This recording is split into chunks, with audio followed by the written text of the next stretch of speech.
We welcome you to Washington Grizzlies Stadium here in Missoula, Montana, where the Sentinel Spartans are hosting an undefeated football team in the Glacier High Wolfpack. They come in at 5-0. Sentinel is 3-2. Sentinel, they lost to Big Sky 3 weeks ago, but they've won their last two road games over Billings Skyview, being the last one, 25-20. You look at this team, Kempson, now 3-2 on the cusp of a playoff spot. They get an undefeated team coming in here, Glacier High. How are they going to win this game tonight if they're going to pull off the upset? Well, talking to Coach Dane Oliver, where this team is at is they're just mentally tougher after winning a couple of all-out battles on the road. The war's not over, though. That's really what Sentinel's trying to preach to their players. Wins at Helena and at Billings Skyview are a step in the right direction for sure. 3-2 coming in. The offense is explosive. They've been able to overcome some of the mistakes that they've made. Mitch Roberts has had some fumbling issues. Connor Crawford, Elias DeWaters, Caden Messer, all those guys have stepped up in big ways for the Spartans throughout the year. The defense, of course, has been opportunistic as well. Just 5 interceptions at Helena. They've been creating turnovers, and that was part of the reason that Sentinel was able to win 2 games on the road. And you come home and you have some things you'd like to clean up on special teams, a couple of bad punt snaps, some missed kicks, but it's homecoming tonight, and this thing has the feel of a playoff game. Both these teams are playoff caliber teams. Glacier likes to have fun but take care of business at the same time. They had a couple comeback wins of their own on their resume against Bozeman and Great Falls High. One of them in a shootout with Bozeman. And you have Taden Gilman at the quarterback position. He's actually committed to the Montana State Bobcats as a linebacker. So that gives you a little bit of a glimpse of his athleticism. Drew Turner, talking to head coach Dan Oliver, they're expecting a heavy dose of Drew Turner on the offensive side. And the biggest thing with the spread up-tempo offense of Glacier, Sentinel just needs to make them earn every yard. Just make sure that they're able to be making good form tackles, not let anything not make some of the lapses that we saw on this field against Billings Senior that got them down early. And then on the defense, the big key tonight for Missoula Sentinel is Mitch Roberts' mobility. And the way they use that, the way they roll him out, and the way he's able to create with his feet and his arm, the way that Sentinel is going to win this game tonight is just to play solid defense and have the offense get the run game going, be balanced, and Mitch Roberts, again, watch out for him, both his arm and his legs, more often, or even more so than usual for Sentinel. I think that's going to be a big key to this game tonight. Yeah, Scout Wilcutt is the wide receiver for Glacier. He's a big weapon out there for the Wolfpack. And you look at Taden Gillum, too, that quarterback for Glacier, leading an undefeated squad in. Glacier, as we mentioned earlier, cutting some games close, really. I mean, won by only 3 points at Great Falls, or they were at home against Great Falls. They were down 20-3 in that game. They're not like the Billings Senior team that we saw here a little bit over a month ago. Billings Senior very dominant, and Glacier 5-0. But if Sentinel, looking at this team, the Spartans, and looking at Glacier rather, they've been cutting a lot of games close lately. Looking kind of like, why do you think that is, and how do you feel like Sentinel can expose some of that tonight? I think Glacier's a really good team. They've had, well, kind of like Missoula Sentinel, they've just been getting in their own way a little bit early on in some games, and that's what happened against Great Falls, and that's what happened against Bozeman as well, I think. And talking to head coach Grady Bennett, again, they want to balance that, want to balance having fun with taking care of business. And this is a huge road game for them because they didn't get to 5-0 by accident, but they also, he was talking about how, Coach Grady Bennett was talking about how important it was to rally from behind to go 2-0. Because they went 0-2 with 2 home games to start last year against the same opponents. And so that's really just little things like that, being able to win close games. Glacier kind of already has that killer instinct that we've been talking about Sentinel developing, and Sentinel, hopefully, they can bring home some of that momentum that they've developed on the road, and they've been able to close out a couple of key games on the road, including against a Helena football team that looks like a playoff team this year. So that's a big deal for both teams. It's a huge game for both teams because Glacier is unbeaten but not unbeatable, and Sentinels looking for a signature win at home, and that would be huge to beat an unbeaten Glacier team. I mean, the Helena game was a huge win. This one would be even bigger, especially on homecoming night. Undefeated Glacier High coming in to Washington Grizzly Stadium, taking on the 3-2 Sentinel Spartans. We're going to have it for you live on Spartan Live, brought to you by Missoula Community Access Television.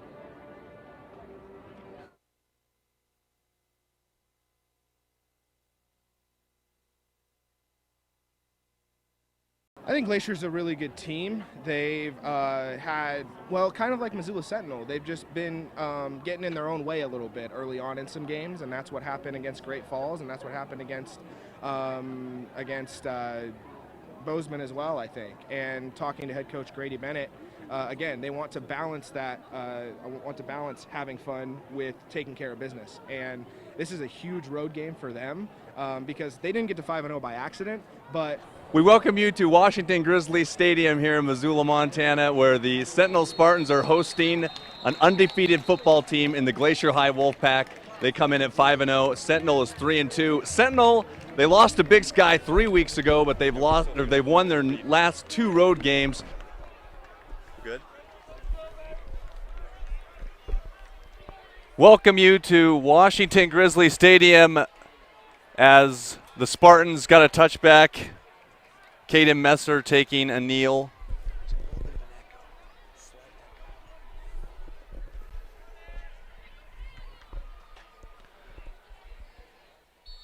Glacier coming in at 5-0 in this game, and the Spartans are 3-2 after losing to Big Sky 3 weeks ago. They've won their last 2 games as Mitch Roberts is in the shotgun. First down and 10. He's going to look to the far side of the field, and he's got a receiver along the far side. That's Germer, and he picks up 11. Kempson for a first down as the Spartans are off to a good start. So big in a big game to have your first play be positive, and the screen out to Nick Germer gets him a first down. Already a fresh set of downs after just their first offensive play. A much better start for this Sentinel team than last time they were on this turf at Washington Grizzly Stadium. And they're a different football team now, though, so we'll see if that gets them a win tonight. Roberts is going to hand off to Crawford, and he is stuffed. And a good tackle there. That was number 18, Kyle Mulcahy, getting in on the tackle for the Glacier High Wolfpack. And Glacier, as we mentioned in the pregame, Kempson, they've cut a lot of games close. They were able to come back on Great Falls on their home turf. They were down 20-3, and they scored 28 points in the fourth quarter to win that game by 3. 4 wide receivers for Roberts. Looking this side, he throws an interception on the second play of the game, and it's going to be a touchdown for the Wolfpack. Intercepted by Jackson Pepe, read it beautifully and took it to the house. And Kempson, this is not the start that you wanted if you're the Spartans.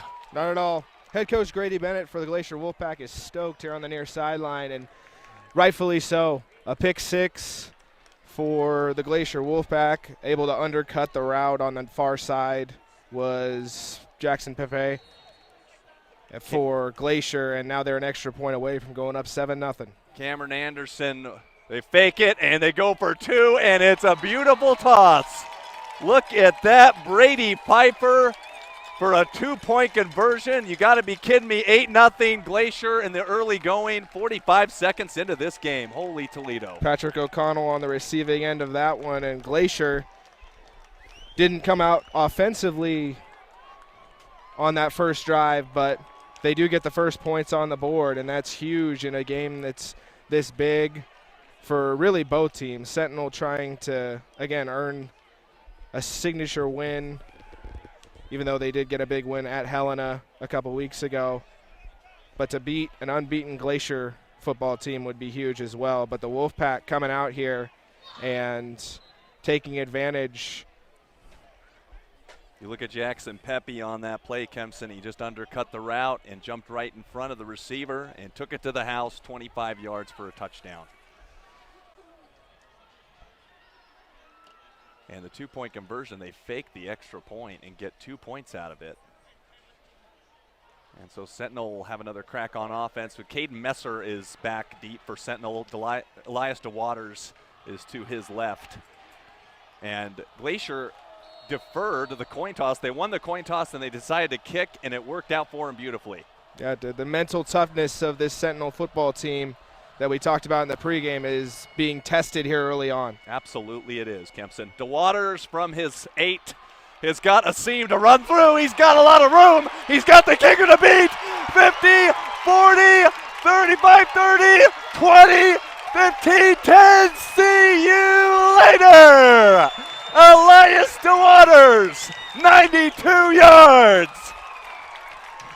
Elias DeWaters had 160 yards against Billings Skyview, all-purpose yards against Billings Skyview. And that is a huge play early on in this game. Not even a minute gone, and we have 2 touchdowns on the board.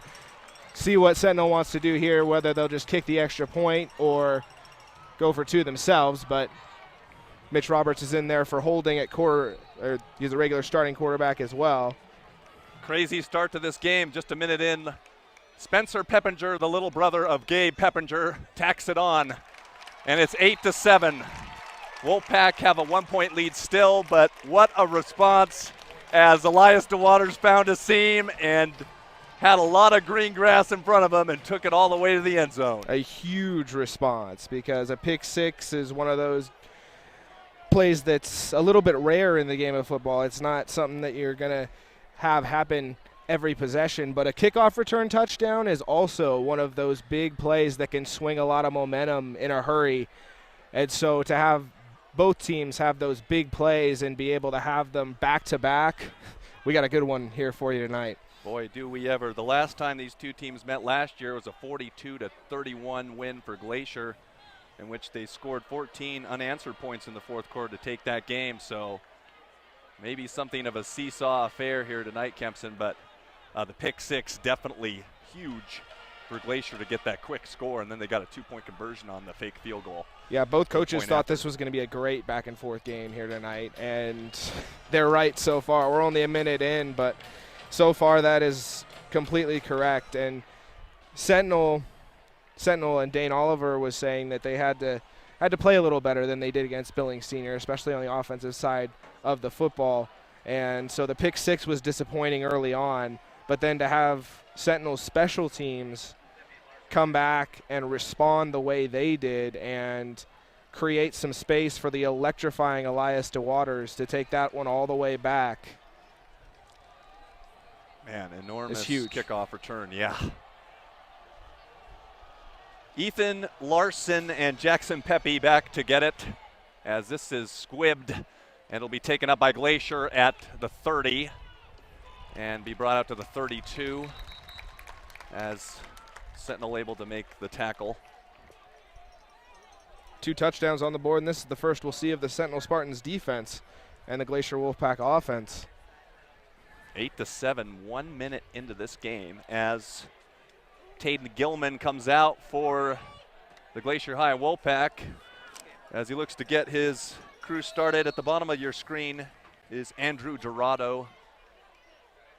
The wide receiver, of course, Scout Wilcutt is number 22. As he's going to take it up the middle and pick up about 5 as the tackle was made there by the Spartans. That was Dylan Goforth making the hit. Taden Gilman is an athlete. He doesn't just stand back there and throw the ball. He can run a little bit too, and we see that early on. And Gilman's going to throw to Pepe on the left side. Stiff arms his way down the sideline. Look at him go. He's headed to the end zone for a touchdown. What a stiff arm that was, and found his way into the end zone. Holy cow, 60 yards. Defense appears to be optional here in the early going. A minute and a half gone in this game, and we have 3 touchdowns on the board. And all of them have been huge plays. The pick 6 for Glacier here. Glacier's looking like they're going to do a They were looking for their matchup there on the extra point, see if they felt confident enough to run another 2-point conversion across. But, of course, on the Sentinel side, you want to be alert for a fake after what happened last time. And Jackson Pepe, what a stiff arm that was along the sideline as Cameron Anderson knocks in the extra point. No good. Excuse me, it's no good. It looked like the referee to the left was about to put his hands up in the air. No good. So it's 14-7. So that 2-point conversion that they got early on is essentially erased. It's now just a 14-7 ball game for Glacier. But my gosh, if you were just tuning in, you missed a lot. You got the pick 6 from Glacier, and then the kickoff return from Elias DeWaters. I doubt Glacier will kick it back to him. And then Glacier just now, after a Gilman quarterback draw for about 5 yards, takes it the rest of the way, which was, 60 yards all the way to the touchdown. Yeah, tackle up high on Jackson Pepe, not able to bring him down, and that stiff arm freed him loose down the sideline. It went for 60. So now Sentinel is forced to try and come from behind, but they did it on the kickoff as they scored on a 92-yard kickoff return. So 14-7, a minute and a half into this game. Oh, man. See what kind of response, well, if we get there, the Sentinel offense has after throwing a pick 6 on their first drive. We saw the Glacier offense get their feet underneath them and have a big play for a touchdown just moments ago. Anderson to kick it off, and it'll be DeWaters from his own 1-yard line. Coming left side. Has some pretty good blocks this time and is still on his feet and gets down to the 40. And he wanted to go all the way again. He's frustrated that he only got to the 40-yard line, which is a great kickoff return. Yeah. But he's seen that end zone before from that position, so he wants to get back there. Got to love that. 40-yard line, though, first down and 10. Good field position for Sentinel. We'll see what they can do with it. Absolutely.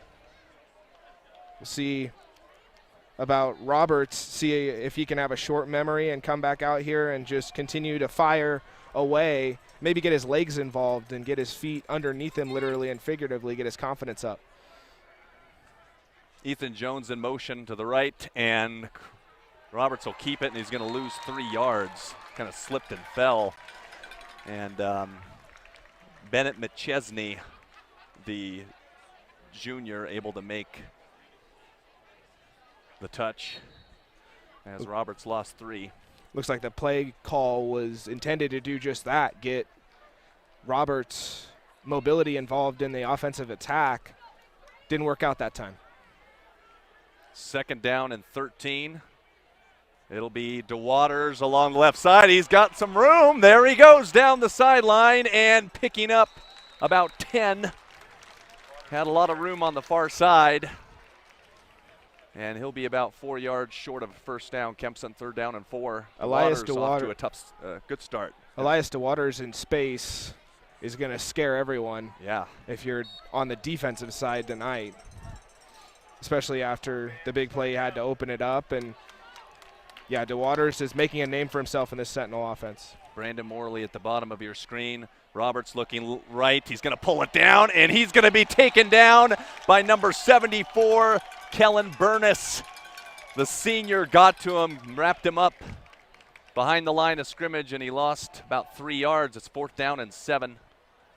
Glacier doing a phenomenal job early on of containing Mitch Roberts, and even as Sentinel tries to get him on the edge with the play design. And Morley will kick it away. And it is going to roll down to the 1. That'll work. Great punt by Brandon Morley. It's a 54-yard punt. They're saying it's a touchback because he was actually in the end. Now I think they're gonna call it a touchback now. Yep, they are. Which is the right call because the guy who downed the ball stepped on the goal line, stepped into the Grizzlies' end zone over there. So a missed opportunity there by Sentinel. That ball was easily down at the 1 yard line. All he had to do was touch it, and it would have been down at the 1. But you have to stop before the end zone. Stop, yeah, you'd have to pull up. So that's a big break for Glacier. Taden Gilman had a 60-yard touchdown pass to Jackson Pepe. First down and 10. It's going to be a false start on Glacier High.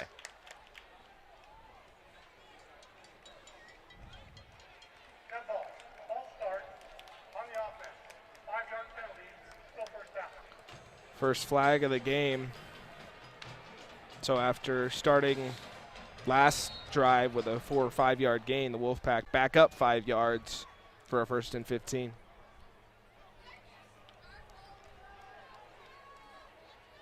Scout Wolfpack is at the top of the screen. Jackson Pepe to his left. And Andrew Dorado at the bottom. And this is an inside handoff and a pretty good size hole for Drew Turner. And that is a gain of about 7. It's a pretty good sized young man running downhill there. Drew Turner, running back for Glacier, with a strong run, his first of the night.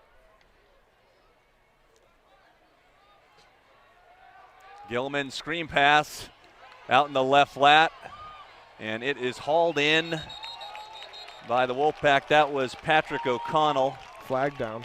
And there is a flag on the play.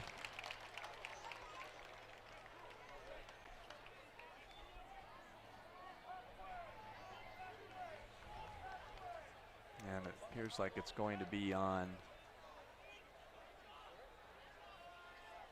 the Spartans defense, perhaps. After the play, personal foul on the defense. 15 yards to the end of the run, first down. We don't know what number that was on, but it'll move the ball to midfield. So Sentinel Kempson kind of shooting themselves in the foot right now. Yeah, O'Connell was right there on the sideline, and the Sentinel defender had already made some contact in bounds, and apparently they decided that it was excessive to carry that out of bounds. Also, there were a couple different defenders there, though. That's Drew Turner again for a gain of 3.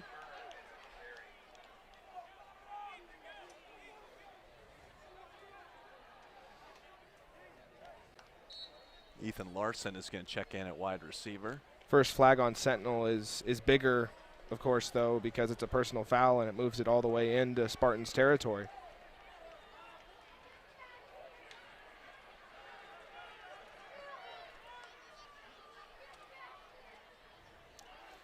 Gilman will keep it this time, and he throws at what a pass that was. It was caught out of bounds, though. Had a good look to Andrew Dorado, but Dorado could not haul it in. Be 3rd down and 7. Yeah, Gilman, the right-handed passer, rolls to the left, kind of a half roll to the left, and then a bullet to the sideline. Dorado couldn't quite handle it while falling out of bounds. 3rd down for Glacier. Gilman has some time to throw the football, and look at that. To the outside, great catch by Patrick O'Connell to his left, and that is a gain of 15. Elias DeWaters on the coverage. Patrick O'Connell is a little bit bigger than him, a little bit taller. He's got some length on him. And a good throw by Gilman to the outside there to make sure that if O'Connell didn't catch it, no one would. Good placement there. A big 3rd down conversion to keep this drive alive. Taden Gilman looking pretty sharp so far as he hands it off, and a good stick. And it looks like he fumbled the ball, and they're saying that it's down. Didn't see him lose the ball there. That was a direct snap to Jackson Pepe, and then he took it off the right side for a good gain.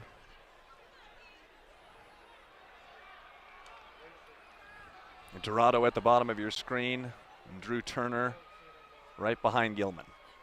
And Gilman's going to keep it, and he's got some room. 20, 15, 10, down to the 4-yard line. 1st and goal, Glacier. Gilman using his legs, and he picked up 24 yards on that one. Touchdown saving tackle by Brian Jakubowski, who's been huge in the Sentinel secondary the last couple of weeks. had a couple interceptions.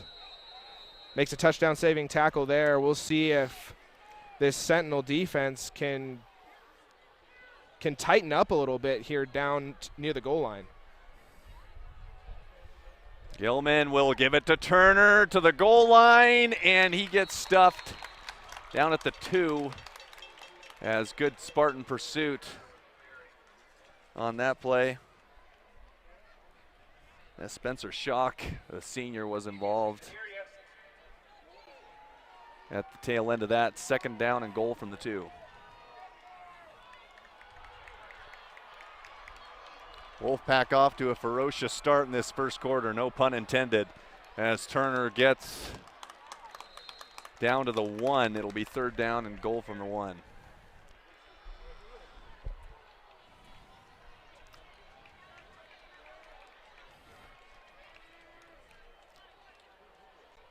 So the Sentinel defense is held on the last 2 plays. They haven't gotten much penetration, but they've been able to stop Drew Turner before he's been able to get close enough to the goal line. Gilman will keep it. He's got the room, and he's got a TD. It is the 3rd touchdown. We're only about 7 minutes in for Glacier High, and they have a 20-7 lead. Talked about what good a job Glacier did on the other side to contain Mitch Roberts. Brandon Morley was out there trying to contain Gilman that time, and Gilman was just able to get outside him slightly, and Gilman makes the play for a rushing touchdown now to go with his passing touchdown. And Anderson this time knocks the extra point through. He missed his last one that he had. Glacier High with a 21-7 lead in the first quarter, and the fans, they traveled well down from Kalispell, showing their appreciation. As Glacier High is off to a 2-touchdown lead, Kempson. They had a pick 6 in the first quarter. They had a 60-yard touchdown to Jackson Pepe, who just had an enormous stiff arm along the sideline. Took that into the house, and then Gilman, a 24-yard run down to the 3, and then he did it himself 2 plays later. Yeah, Sentinel, with the exception of the Elias DeWaters run back, has made a couple of plays. They've gotten a couple first downs offensively, but they've got to do more, clearly, just because Glacier's offense and the defense needs to make some adjustments to slow down this Glacier attack and give the offense a chance. So there's a little bit of regrouping that needs to happen on both sides of the ball here for Sentinel. Down 21-7, but there is a whole lot of game left, especially if the defense can tighten up and stop Glacier from scoring on every possession. And Sentinel can get their offense rolling. This game is so far from over. 14-point lead for the Wolfpack, as they will be kicking off to DeWaters and Caden Messer.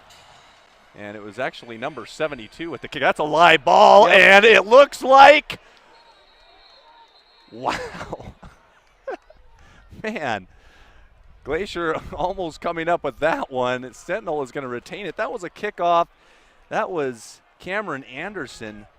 Excuse me, yeah, I must have got the numbers mixed up because I didn't think that was Cameron Anderson for a moment. With the pooch kick, they almost got that one, Kempson. They probably should have. They had a couple guys bearing down on it, and Sentinel's kick return unit was kind of standing around.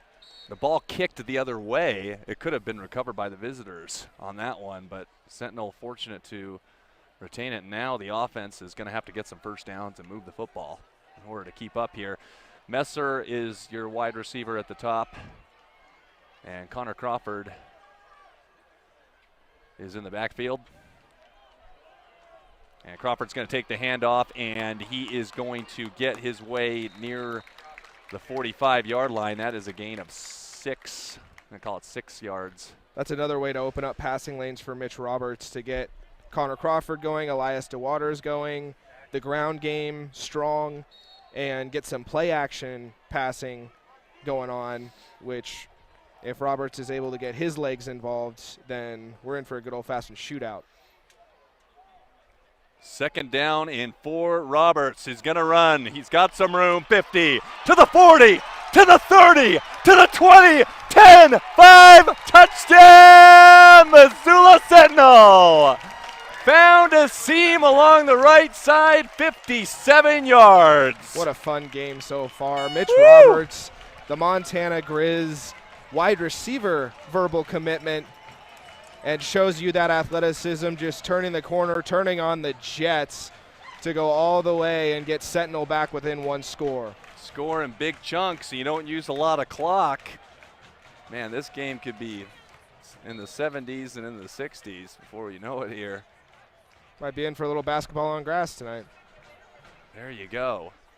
Spencer Peppinger made the last PAT, and he knocks this one through as well. 21-14, now the Spartans looking to get a stop on defense. You're listening to Spartan Live on Missoula Community Access Television.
Back live here at Washington Grizzly Stadium as the Glacier High Wolfpack have a 7-point lead on the Sentinel Spartans.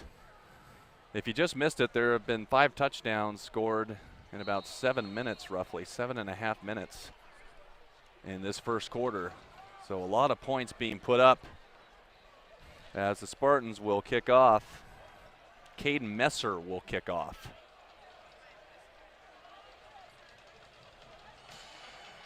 And a line drive kick. And the Wolfpack will pick it up at the 12. And a lot of running room. In fact, it's a lot. Jackson Pepe, one man to beat. 30, 25, 20. Where have we seen this before? You gotta be kidding me. This guy is insane.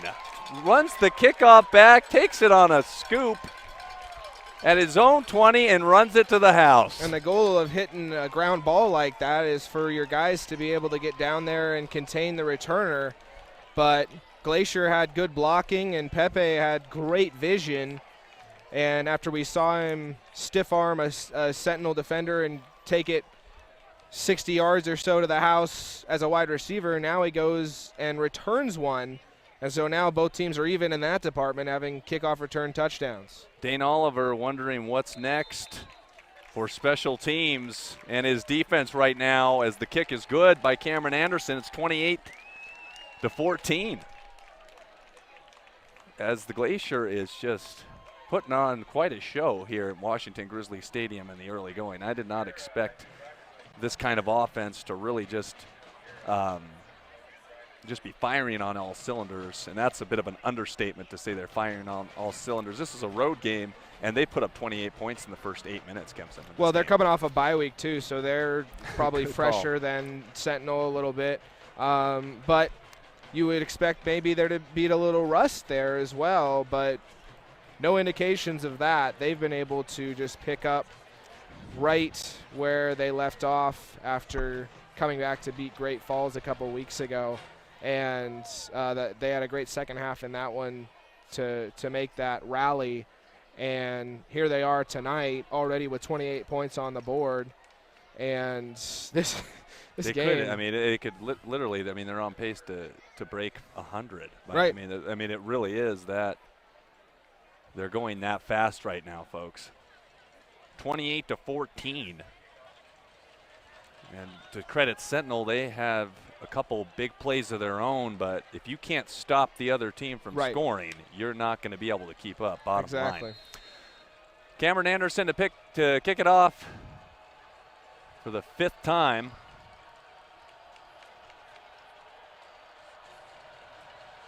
And DeWaters is back with Caden Messer. I don't think, well, Messer's going to take it out. Nope. You can't take it out. He takes the touchback there. They just called my name up on my driver's license.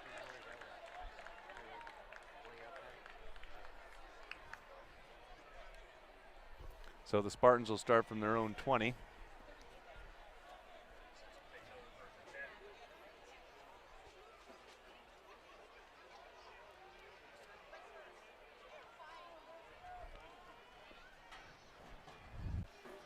Last day of September for both these teams as we're into the second half of the schedule for AA football. And Sentinel, this is a big game for them trying to make the playoffs. Huge. Huge, huge game. Forget the fact that this team is 5-0. And this is a misdirection play as Roberts keeps it, but he loses 2 yards. With the exception of Sentinel going back and then Roberts able to turn it upfield and get the big quarterback run for a touchdown on Sentinel's last offensive play. Glacier has done a great job of containing Mitch Roberts in the backfield. 2nd down and 12. Roberts will keep it. He'll swing it out in the flat. This is DeWaters. Not a lot of running room at all, but he gets a few as he gets about 5. I call it about, close to about 5 or 6 there. Yeah, DeWaters trying to shuffle a little bit, hopefully get the defender maybe to fall down or something like that, but he has speed as well, so if he just kept going, he might have picked up a yard or 2 more, but it's hard to argue when you gain yards. 3rd down and manageable. Yeah, Spartans got to get this 1st down here. This game has been a complete shock, at least on my end in the 1st quarter. Fakes the handoff. Roberts is going to throw another pick, and here come the Wolfpack again. That was intercepted. Patrick O'Connell, man. And the Glacier High Wolfpack are back in business, and Dane Oliver can't believe it. There was nothing there as far as Sentinel offensively. Brandon Morley was covered like a blanket by 2 Glacier Wolfpack defenders there. And another opportunity that the Wolfpack take advantage of to undercut Sentinel route and get another interception. Mitch Roberts, 2 interceptions in the 1st quarter as Taden Gilman looking to lead his crew into the end zone. Handoff, and that's Pepe Jackson. Excuse me, that's Jackson Pepe, I apologize.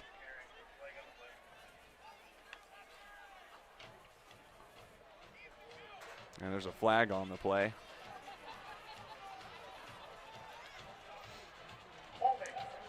That's going to be a holding penalty on Glacier, so that'll back them up 10 yards. Seen Jackson Pepe make a couple of huge plays for Glacier, score a couple touchdowns for the Wolfpack. That time, Sentinel was able to string that play out and actually have a containment on that far side to make the tackle. The holding penalty will back them up anyway. Be first Glacier and goal High from really the 21. imposing their will on the Spartans, but let's see if the Spartans can get a big stop here. They need one.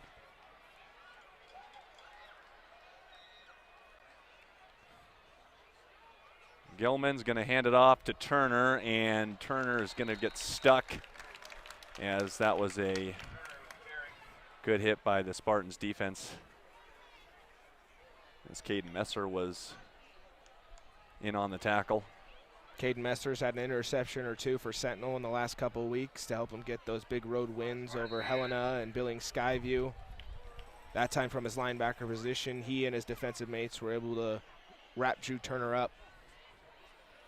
Caden Gilman, and he looks, and he's going to throw the screen, and it's read beautifully, and a great tackle by the Spartans on that one. That was Spencer Schock with the hit. Read that screen beautifully. There is a flag on the play.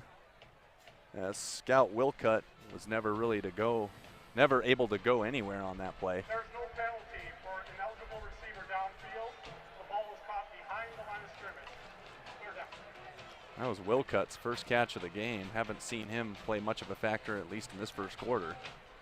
The attempt to set up that screen, too, that they've had success with, but Sentinel defense rising to the occasion so far on this drive.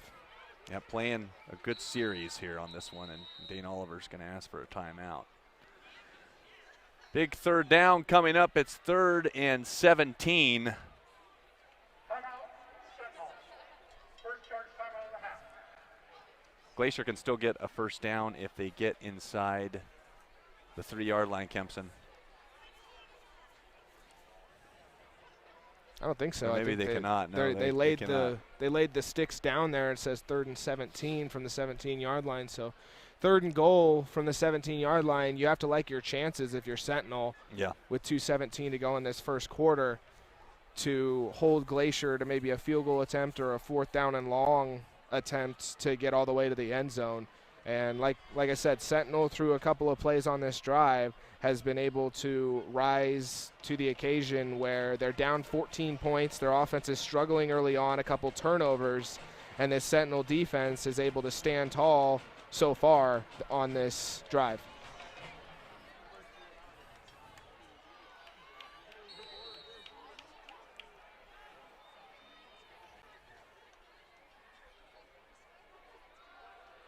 Taden Gilman to pass, and he looks over the middle, and that was covered beautifully. There should not have been any sort of flag on that, even though Patrick O'Connell was pleading his case. Yeah, the that coverage was me was snorting beautiful. at that because there were 3 Sentinel defenders there, and nobody really contacted Patrick O'Connell very much.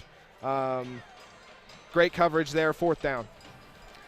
So a good stop by the Spartans. They needed one, as Anderson will kick the field goal. It's going to be a 33-yarder approximately.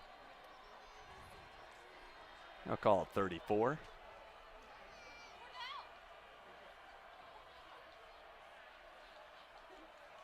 The kick is on its way, and it is no good. So big stop by the Spartans. Hey, they held them after the interception. They're going to get the ball back. It's the first time Glacier hasn't scored in this football game when they've touched the ball offensively, or at least with a chance to score, as was the case on the pick 6. That can be a turning point in this game. The Sentinel offense has to go down and score a touchdown of their own on this one to bring this back to a 1-score game now. It's 28-14, Kempson, but there is still an insurmountable amount of time left. We're not even through the first quarter. We're not even 10 minutes into this game, and all told, there will be 48 minutes of game time when it's all said and done. Roberts with 3 wide receivers, as one of them is going in motion. He's going to take it himself, though. He's got some room along the left sideline as he forces his way out of bounds, but he picks up 9 yards. A good run by Mitch Roberts. That's, of course, if we don't get overtime. But anyway, that was the first time Roberts has had some success getting out on the edge against this Glacier Wolfpack defense, and he was able to pick up several yards with that. A good start to the Sentinel drive.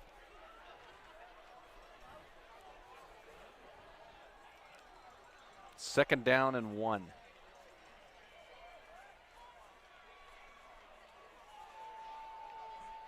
And it's going to be an end around for the Spartans, and a nice hit.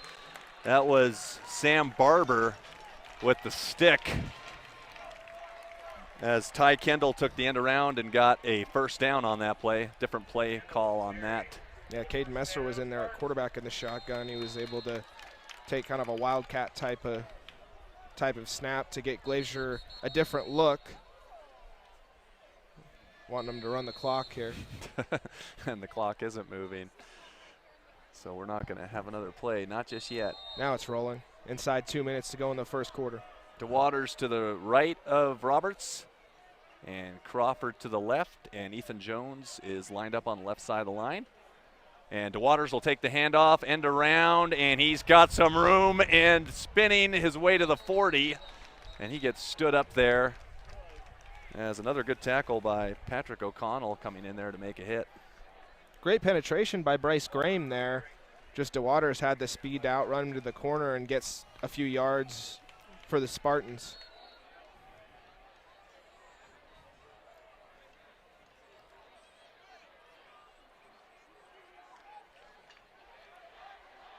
You look at the talent that Sentinel has in the backfield right now. Mitch Roberts at quarterback. Just to his right is Connor Crawford, and just behind him is Elias DeWaters. That is a deep backfield. Nick Germer out the bottom. Waters is swallowed up, and it was number 42 for Glacier, Jared Brendan, knocking him backward in the wrong direction, and that'll bring up a 3rd down and 10. Yeah, great job by the Wolfpack defense there to sniff out the swing pass from Roberts to DeWaters and set up a 3rd down and long. This first quarter has 23 seconds and counting to go. Big time 3rd and 10 for the Spartans, who are looking to win their 3rd straight if they win here tonight. Roberts, look out, down he goes. Devoured by number 55, Jarrett Kessler from the backside. Able to get around his man and swallow him up. It's 4th down and long. Jarrett Kessler, the senior, with a huge play there to bring up a 4th down and long and force a Sentinel punt to start the 2nd quarter. The Spartans have to get the ball, give the ball back to Glacier, but Glacier put up a 4-touchdown performance, and it only took them 1 quarter to do so. At the end of the first quarter, it's 28-14. Glacier High over Missoula Sentinel. We will be right back.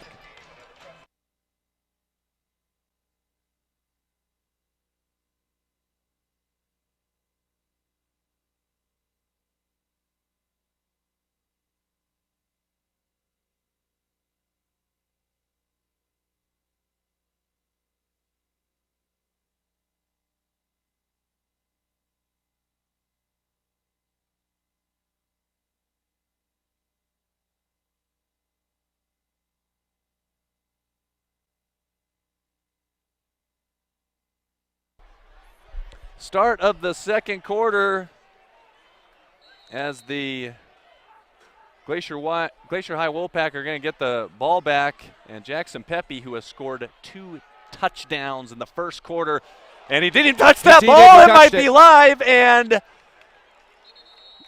Jackson Pepe able to get back on it. It looked like he got a finger on it after it hit the ground, and Sentinel almost had that. When it was obvious because of the way he reacted that he had touched it, and so he runs back there. Caden Messer was Johnny on the spot in case he wasn't able to get back on it. Glacier catches a break there. Don't have the greatest field position now, but they'll take that over a huge turnover to start the 2nd quarter.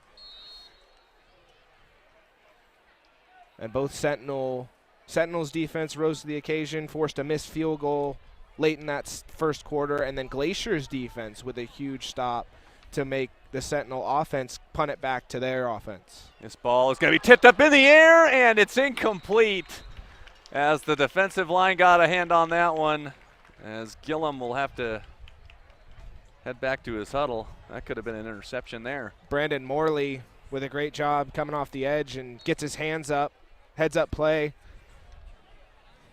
Sentinel, you would wish they would be able to catch the tip drill interception there and give their offense another opportunity with great field position, but play with the cards you're dealt. It's 2nd down and 10. Gilman, 2nd and 10, out to number 87 for a short pickup. That is Ethan Larson. Actually, it was not much of a short pickup. It was actually a pretty significant pickup of 8 yards. So, good screen pass there. Screen passes are tough you have to get a good read on them right away. Otherwise, they are going to go for, decent yardage. Chunks of yardage, yeah. Up-tempo spread style for Glacier, trying to take a shot at this 3rd and 2 quickly. Well, now they're dilly-dallying a little bit. 3rd down and 2. Drew Turner, handoff, plunging his way ahead for a first. And Caden Messer made the 2nd stop, but a big first down to keep the chains moving. And Drew Turner, yeah, he's no slouch. He's a big running back. Quite a bit of pressure on this Sentinel defense to make stops, especially with the offense struggling a bit early on. And now stoppage of play. We've had a little bit of an issue with the clock in the first quarter where it wasn't running when it should have been. At the 40-yard line. The clock operator, please set the clock to 11:31.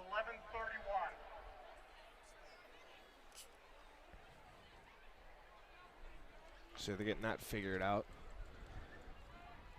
But yeah, pressure is on the Sentinel defense here with Glacier's offense being able to move the ball almost at will for much of that first quarter. They've got to be able to stand tall here after making some adjustments and doing a pretty good job, especially after a 1st and goal. Gilman's going to keep it, and he is going to be tackled, and a nice tackle there by Ethan Jones. And that was how they made that. Down. That was how they made that last stop. Was they were able to contain and swarm to the football on a couple of run plays. There was a screen pass mixed in there when Glacier had a 1st down from inside the 20-yard line. So Taden Gilman has a 2nd down and about 9. Gilman looking, throwing, incomplete. Good defense. Brandon Morley out on Turner. Looks like Gilman wanted Turner to keep going to the outside there. Little bit of miscommunication on the route, and sets up a 3rd down and long for the Glacier Wolfpack. This game's starting to slow down a little bit, which is better for Sentinel. Catch their breath some. And McKittrick is down at the bottom of your screen on Ethan Larson. Gilman over the middle, and he's got his man, and just as I say things are slowing down, a big gainer to the 23. That's a gain of 38 yards to Scout Wilcutt up the seam. Caden Messer man-to-man on Scout Wilcutt, and Wilcutt beat him to the post there. Just had a step on him, and that's all you need. Taden Gilman with a great delivery to move Glacier and flip the field here. Gilman looking for room, and he will be up, still on his feet. And maneuvering his way, still on his feet. Look at the guy run. He can do it all, and he scores again. Taden Gilman looked like he was sacked behind the line and finds his way into the end zone once more. Almost wow. Every Spartan defender had a shot to tackle Taden Gilman there, and they just weren't able to do it. And you can't have that happen, especially when you're already down by a couple scores. You got to have better tackling, just got to wrap up. Wow, Taden Gilman, what a great individual effort. Right, yeah, not taking anything away from him at all. It's just disappointing on Sentinel's side to go down by 21 now. Cameron Anderson knocks it through, 35-21. It is an uphill climb for the Spartans. You're listening to Spartan Live on Missoula Community Access Television.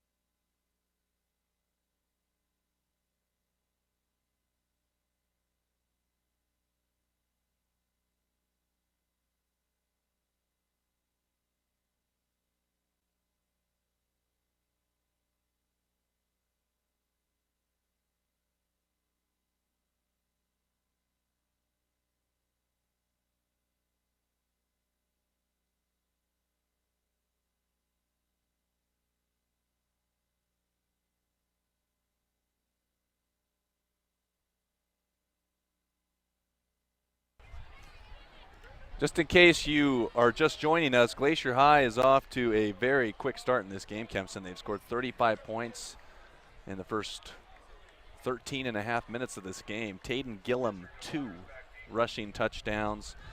His last one was from 23 yards out, in which he made like 5 defenders miss. And the Glacier High with the week off because of their forfeit that they received from Hellgate. You can tell they're taking advantage of the extra rest. Cameron Anderson to Messer, and it'll be a touchback.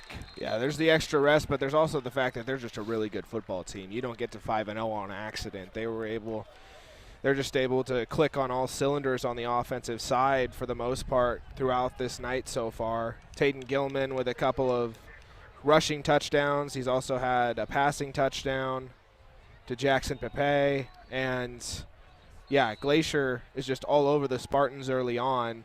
Now, this Sentinel offense needs to put together a drive that ends in points and gives their defense a breather. Yeah, you said it there, 35-14. Glacier High, give them a lot of credit. They're 5-0, but they definitely came ready to play in this game. There's no doubt about it.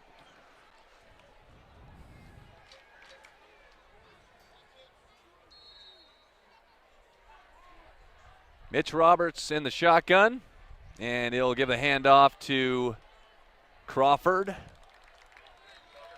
And he loses a couple on that play. Actually, there was oh no, he just lost a couple, yeah. Should be second down. Well, they had the and 5-yard 12. false start penalty, so he yeah, gains first 3 and yards. 15. Second down and 12.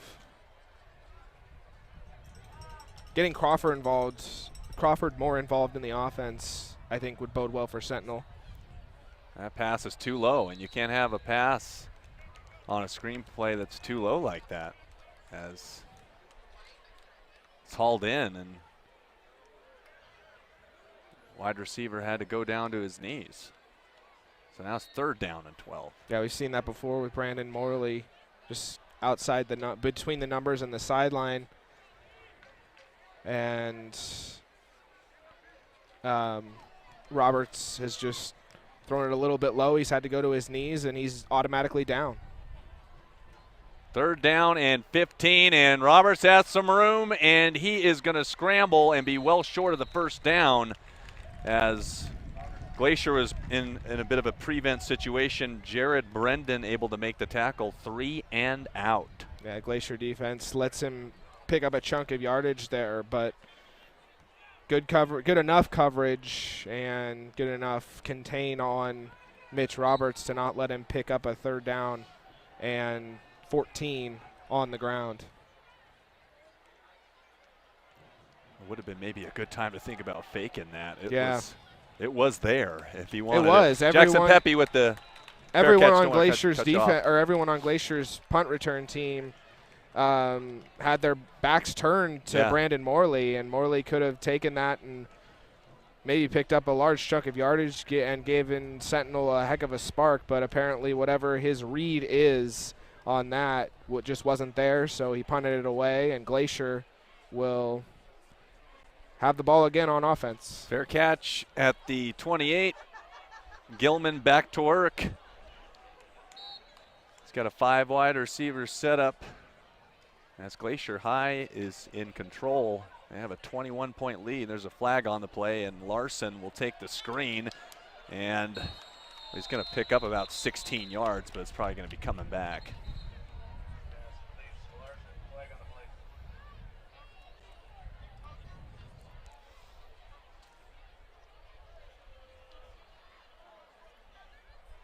Dane Oliver searching for answers right now as his team is down by 21 points. Not the start he imagined.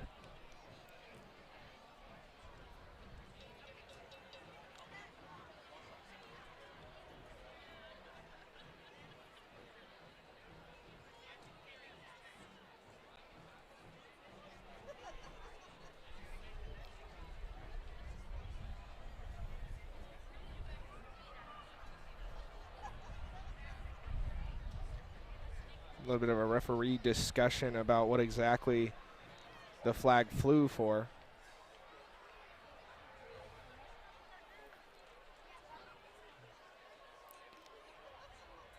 There are multiple penalties on the play. We have holding on the offense. That penalty is declined.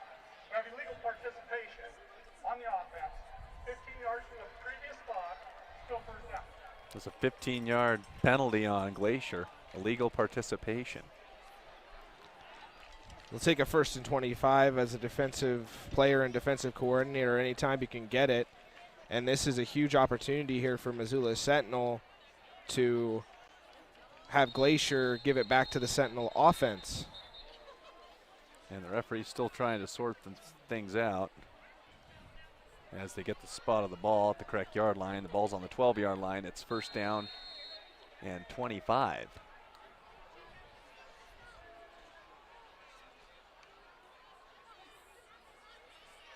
Handoff to Drew Turner, and he doesn't get any of that back, and there's another flag. And it's in the area of holding on the offense.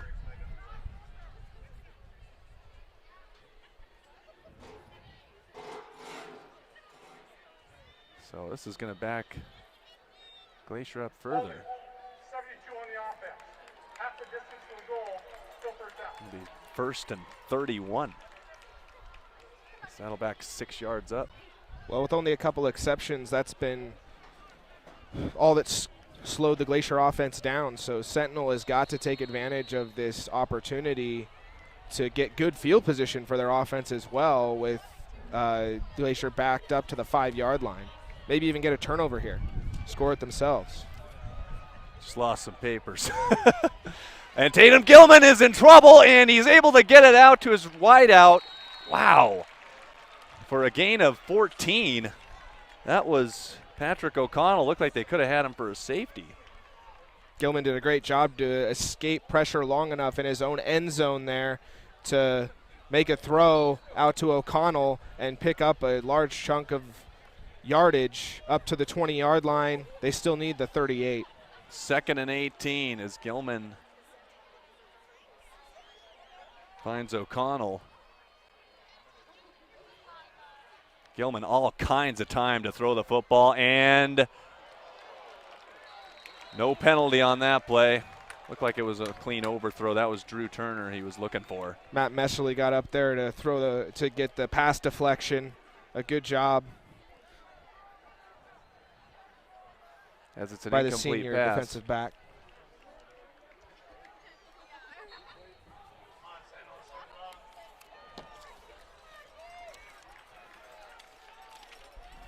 Third down and long for the Glacier High Wolfpack. As Sentinel their best opportunity to really get off the field, and it's going to be a screen pass, and it's going to be hauled in, but after a short gain, it won't nearly be enough for the first down. And when as you have, that was Andrew Dorado with the catch. if you have a 1st and 31 or whatever it ended up being, then you'll take it if they pad the stats a little bit and they still get to 4th down and they have to kick it back to you if you're Sentinel.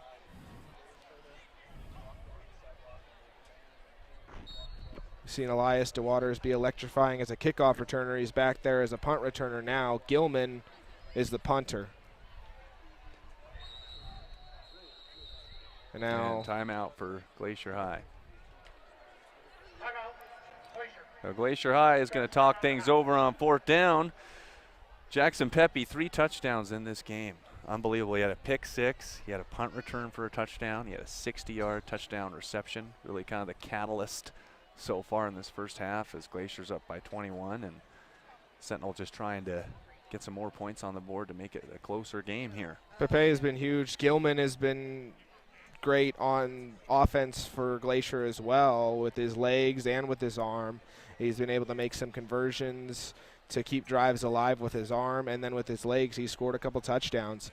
And yeah, Pepe, whether it just an all-purpose threat clearly for Glacier here in the early going, and put 5 touchdowns on the board without even half a football gone is impressive, especially against a Sentinel defense which doesn't give up that many points. They'll kick it away, and Gilman, what a boot. And DeWaters fumbles it, muffed it, and Sentinel is going to get it back. Maybe. DeWaters let that one slip right through, but Spartans are going to get it back on their own 35. Matt Messerly with a heads-up play there for Sentinel, a needed play there for Sentinel, because if Sentinel gives the ball back to Glacier in that kind of field position, it probably wasn't going to end well, especially with the defense. Just, again, needing the offense to go down and get a drive going that gives them some rest. And Roberts is going to throw it out, and that's a drop pass. And it's going to be ruled incomplete, as he was trying to get it out in the flat to DeWaters, but it was incomplete pass. That was Crawford, actually, he was looking for. You wonder if Sentinel should just get more vertical and just go right at this Glacier Wolfpack front, this Glacier Wolfpack defense. They've gotten pretty horizontal here early on, and it hasn't worked that great. They have the touchdown on the board really due to a scramble by Mitch Roberts. DeWaters around the right side, and a good burst of speed, able to pick up a solid 5 yards on that play, but they need 5 more to keep the chains moving. They need to try and get this to a 2-score game before halftime. And that's not to say that they have had no success with that, because DeWaters has found some room, and he's had the speed to outrun some defenders to the corner and be able to pick up some yardage. It's just about sustaining drives, really. Please observe the referee to ensure accurate game timing. Thank you. And the white hat referee reprimanding the clock operator. Roberts looking to throw. He's got Caden Messer in stride, and he goes out of bounds at the 21-yard line. That was a big play. They needed that one. Actually, that was Nick Germer with the catch down the left sideline, and a huge play for the Spartans. Whoever's on the Germer. receiving end, that's a huge play for Sentinel to be able to get a big explosive chunk yardage play on a third down, especially to not only convert but get big yardage and get into position now to put that aforementioned touchdown up on the board. So good catch by Nick Germer along the sideline. Able to just get the 1 foot in bounds. That's all he needed, and it is Crawford who has stood up. And that was a good tackle there by 55. We've seen him a couple times. That's Jarrett Kessler. He's licking his chops. Yeah, he's had a big sack as well for Glacier. Just, again, trying to get Crawford involved in the attack because he is a very, very good running back. DeWaters, of course, has come on strong in the last couple weeks as well. Sentinel trying to make it a 2-touchdown game here. As it's Morley. Morley's going to throw it, and he's got a man open. Ethan Jones for the touchdown. Little trickery, tossed it over to Morley, and Morley threw it to Ethan Jones for 6. They tried to run that play in the Big Sky game, but Brandon Morley had to go to his knees to make the catch on the lateral. This time Morley's able to catch it, step back, throw, and Ethan Jones on the receiving end. A great execution on a terrific play call to catch Glacier and get a guy behind the secondary to bring this to now a 2-score game. Spencer knocks it through. It's 35-21. Big score. I'm glad that DeWaters did not muff that punt, just in case you were wondering. Well, he about how I did. thought about it, but he did. But Matt Messerly was able to get back on top of it, and that's the kind of thing you have to do when things don't go your way. You don't just fold up and go home. You got to go in there and play until the whistle, play all the way until the final gun. You're down 35-21. You were down 35-14 at one point, or just before that other touchdown. They've been down by a couple scores, it seems like, from the get-go. But this Sentinel team is not going away, and that is very encouraging for Spartan fans, I'm sure. A nice little play there from Trickery as they tossed it out to Morley, and then Morley threw it to Ethan Jones for a touchdown. That was Ethan's first catch of the ball game. So the Spartans up 35-21 with 5:21 left to go in the first half. So Sentinel, a little bit of life here. Still 5:21 to go in the second quarter.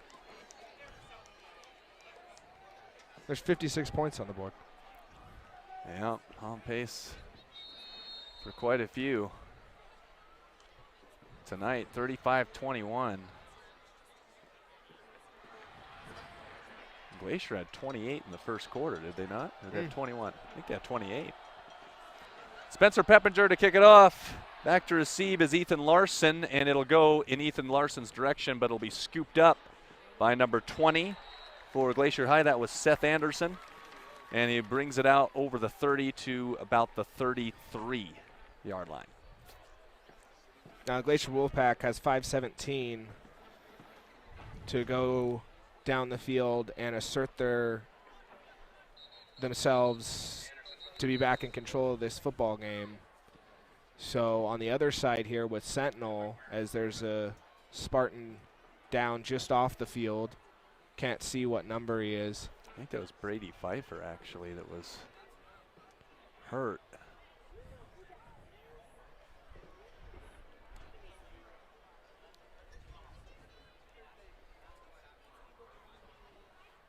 He is on the Sentinel sideline, but maybe it is a glitch. There's too many people in front of us from where we're at. As we mentioned, Kempson, a huge game for the Spartans, really, in terms of just just keeping pace in the playoff race, and Glacier really just got off to a flying start in that game. We're going to take a short timeout. You're listening to Spartan Live on MCAT.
Back on Spartan Live, Brendan Thompson was the injured Spartan. I was actually reading off the wrong sheet. I said Brady Pfeiffer, but he plays for Glacier High. It was number 4.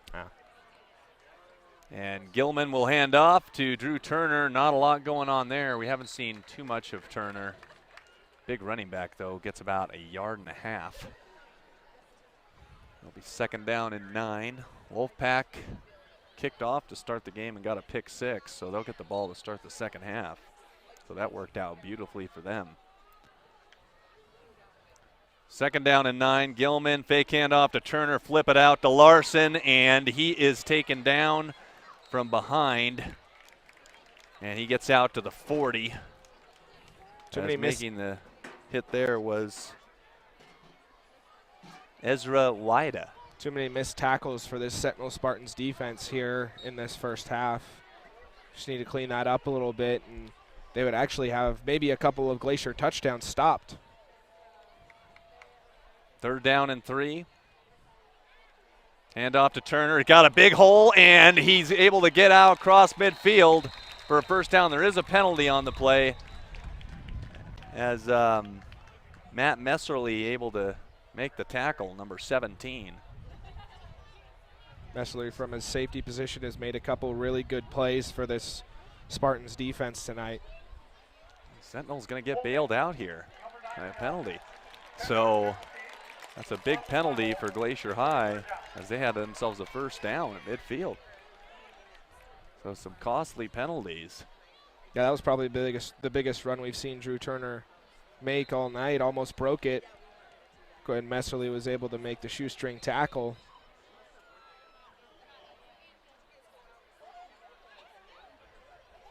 Been a little bit of confusion of.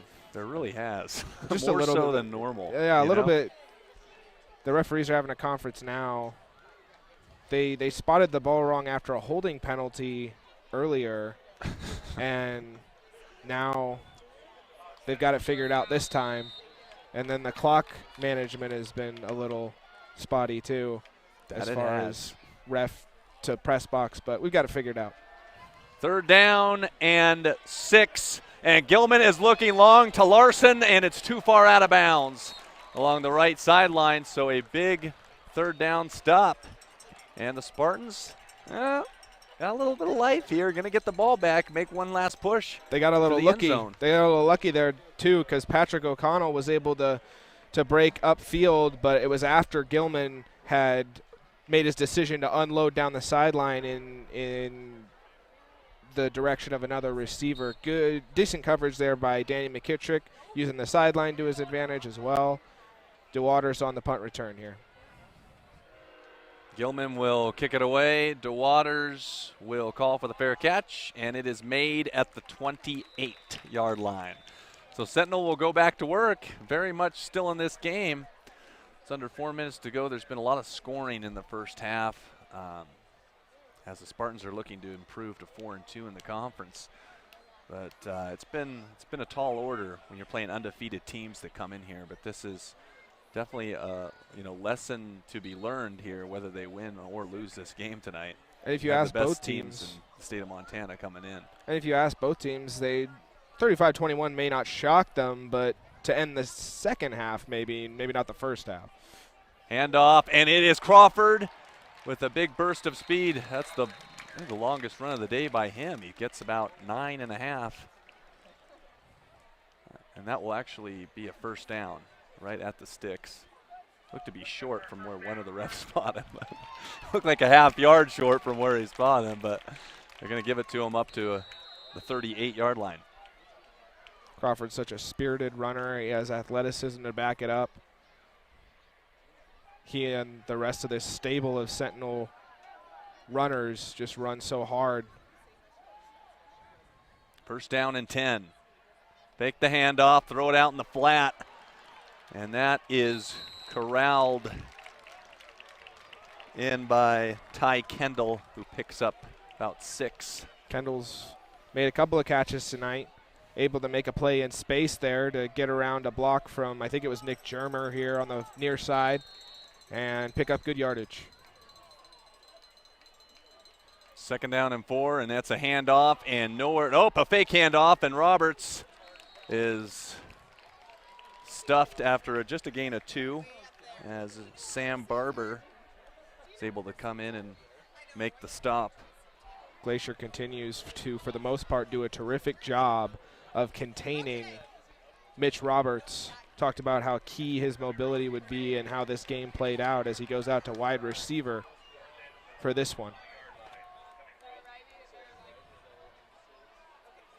Ty Kendall in motion, and Roberts is going to keep it.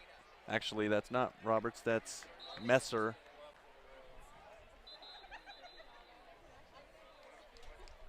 Flag down on the far side. Messer is very close to first down yardage if this play stands. And it's But not they're going backing him to. up. Big penalty. Illegal formation on the offense. 5 men in the backfield. Repeat 3rd down. So someone who was supposed to be on the line of scrimmage wasn't on the line of scrimmage for Sentinel, and instead of a 3rd and short possible conversion, they're going to have a 3rd down and 7. Spartans with a 3rd and 7. Now, after the illegal formation.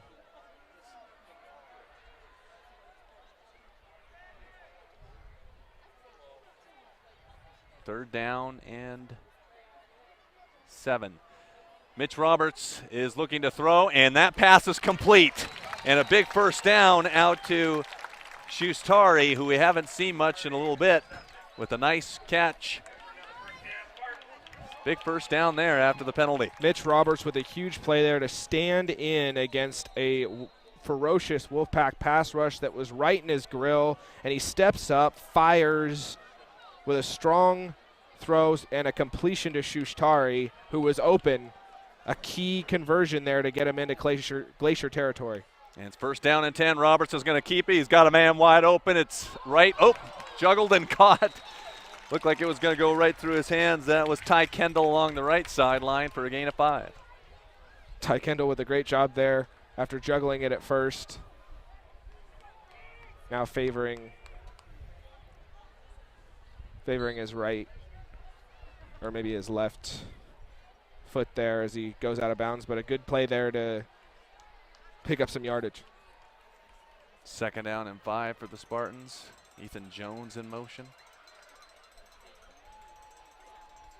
And Roberts on 2nd and 5. He's looking long for Germer, and he's got it at the 5-yard line down to the 3. Germer hauls it in, and Sentinel is in business. 1st down and goal. The short passing and the run game will open up the play-action passing game, and that's what happened there. Single coverage on Nick Germer. He was able to get a step on his man, and the play fake froze the defense long enough. And Roberts makes a great throw down to the 5-yard line. Here Sentinel come the Spartans. Spartans in business. That they are. And now they're going to run. Messer is going to take the snap, and he's going to take it himself, and he is going to score, but there's a flag. Actually, he didn't get in. He got down to the 1. They're getting the Dane Oliver's on the far side, not happy with the laundry, and it might be for the illegal formation from here, over here from the near side. This is a big opportunity. Sentinel has got to get in the end zone here, so he knows this is an important drive, pleading his case.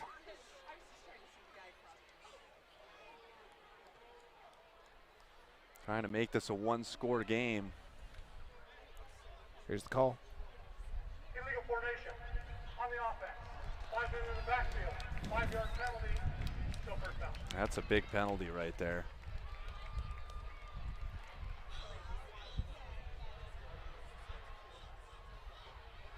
Dane Oliver, wants a timeout. not usually the most animated individual, and he's over there giving the refs an earful. Yeah, no joke. He firmly believes that formation is not illegal, obviously.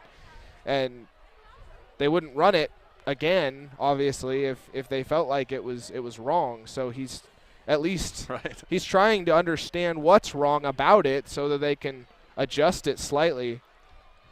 He is still fumed about it, too. As Caden Messer was able to get down to the 2-yard line. And first down and first down and goal from the 8 isn't the end of the world either. It's still a great opportunity. You just have to punch it in here to make it a 1-score game.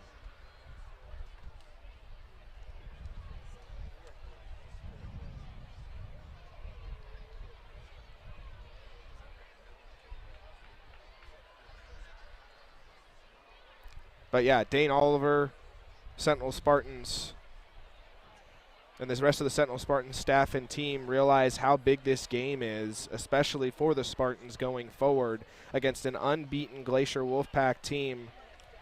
And if they were able to deal them their first loss, or even, obviously, well, they're right here in this game.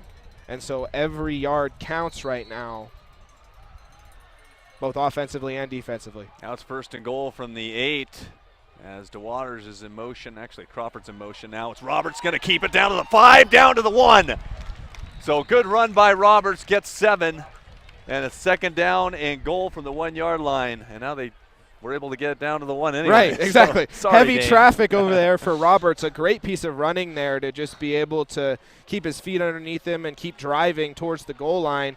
And now Messer is back at the quarterback position. Caden Messer, 2nd down and goal from the 1. He's going to keep it, and he will not get in. What a tackle. That's a stop right there if I ever saw one. That is Jackson Pepe on the defensive side of the ball with a great tackle. And a timeout here from Sentinel with 29 seconds to go here in the first half. That was a big tackle right there by Jackson Pepe. Huge. Caden Messer and the Sentinel Spartans had run that play to the right both times that they had lined up with it. And so a little bit of misdirection there, trying to go to the backside. And the Glacier Wolfpack just swarmed and rose to the occasion to bring up 3rd down and goal from the 1. Sentinel does have 1 timeout left, just in case you're wondering. As this is an enormous play right here. You don't get in, then you're chosen to maybe kick a field goal or You go for for it. Yeah, you think you'd have to. I go for it. I think that you would have to too, because it would cut it down to a one-possession game. So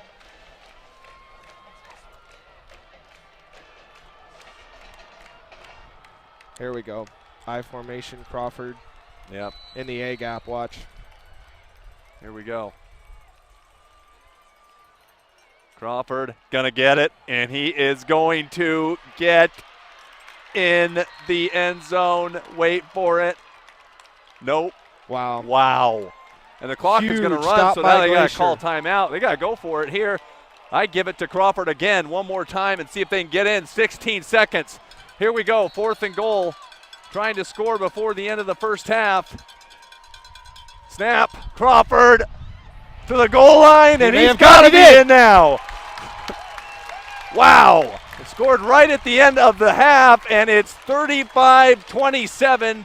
An extra point away from making it just a one-score game after this crazy first half we've had. 5 seconds to go in what has become just a good old-fashioned shootout here under the big sky on homecoming weekend for both Missoula Sentinel and the University of Montana. Remember that touchdown, folks. That was a big one. They don't get in there, they don't get any points. They just got 7. The 35-28 with 5 seconds left to go in the first half. You're listening to Spartan Live Football on Missoula Community Access Television.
Been a crazy first half. 35-28. Glacier got off to a very, very fast start in this game. They had a 21-7 lead. They're up 35-14 at one point. Now it's 35-28 as Crawford took it in from a yard out. And the kickoff will be squibbed as number 42 will take it for Glacier, and they are going to make that the last play of the first half.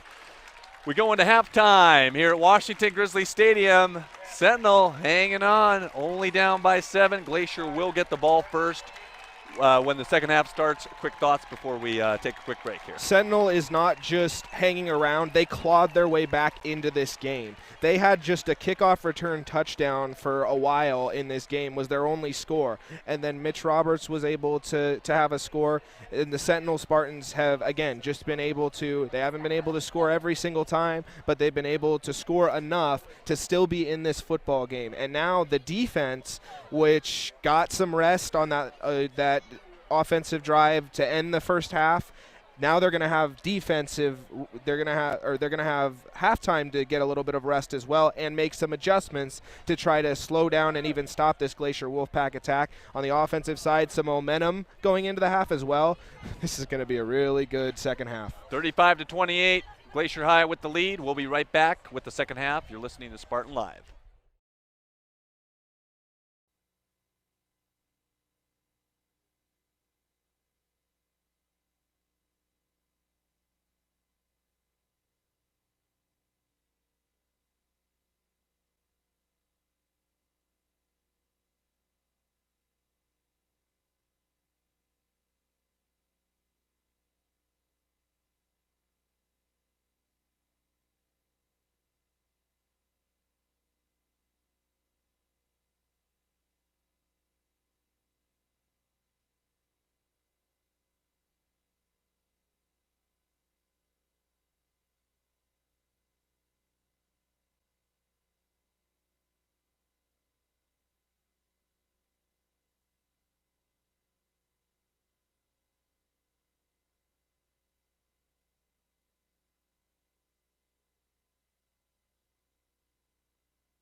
Washington Grizzly Stadium. Sentinel High hosting the Glacier High Wolfpack. Glacier High 5-0 on the season as they hold a 35-28 lead over the Spartans here at Washington Grizzly Stadium. Kempson Jackson Pepe had 3 scores by himself, a 60-yard touchdown reception. He had a punt return for a touchdown. He had an interception return for a touchdown. That was the first points of the game after Glacier won the coin toss, deferred, kicked off to Sentinel. Sentinel was down at one point 35-21. It's 35-28 now at halftime. How is Sentinel going to win this game, Kempson, and pull it out? Well, Glacier got off to an unreal start with a 28 first quarter points. Sentinel just needs to keep doing kind of what they're doing. I mean, they aren't just hanging around in this one. They clawed their way back into this game. And so Sentinel just needs to continue, especially offensively, just needs to keep that momentum going. Defensively, make a few adjustments, clean some things up, just get the tackles when they're there, be able to contain this continue to contain this Glacier Wolfpack offense like they were late in the first half, and at least once when they had 1st and goal inside the 10-yard line there in the first half. And if the defenses stop being so few and far between, both from scoring and just tackling better, then that's going to go a long way in the Sentinel defense being able to stop this Glacier attack. And then the Sentinel attack just has to keep their foot on the loud pedal and keep going down the field against the Glacier defense, even though the defense for Glacier has been pretty good tonight as well. 35-28. Glacier High with the lead. The wind is starting to pick up a little bit, but we are officially engraved under the lights here at Washington Grizzly Stadium, a beautiful football venue for the University of Montana Grizzly team, and they'll have a home game tomorrow. And Glacier High, this football program hasn't been around too long. No. Inaugural season was 2007, Class AA. Their first playoff appearance was in 2009, and they are the state champion runner-ups a couple years back. So you look at this program, very young, but you just see the speed and the athleticism on the team. And they didn't play last week because they were playing Hellgate, and Hellgate didn't have enough players to have a football team this year, at least on the varsity side. So they had to forfeit their game to Glacier last week. So Glacier, with 2 weeks to prepare, they put 35 points up in the first half. Yeah, Glacier's just 2 years removed from a state championship, and they made a deep playoff run last year as well. Sentinel's a few years removed from making the playoffs, and so the fact that they're going toe-to-toe with one of the titans of AA football in the state of Montana says a lot about how this team has grown over the course of the first half of this season. Kickoff is out of bounds to start the second half of this game, and I'll get a chance here to go through some of the first half statistics with you before we get this first play underway. On the offensive side of the football for Glacier High, Jackson Pepe was on the receiving end of a touchdown. That went for 60 yards. Gilman, the quarterback, has 107 yards passing and 1 touchdown. We'll get to Sentinel statistics in a moment. This pass is out in the flat, and that's caught by number 22 for Glacier. That is Scott Wilcutt. As Dane Oliver, when we talked to him this week, Kempson spoke highly of Scout. Mitch Roberts has 109 yards passing, no touchdowns in this game. Jackson Pepe, 60 yards receiving. Patrick O'Connell has 40 yards receiving. Brandon Morley had a touchdown toss on a trick play, as this is Drew Turner close to a first down as he gets to about the 45. It's homecoming for the Sentinel Spartans as well, looking to get a victory tonight.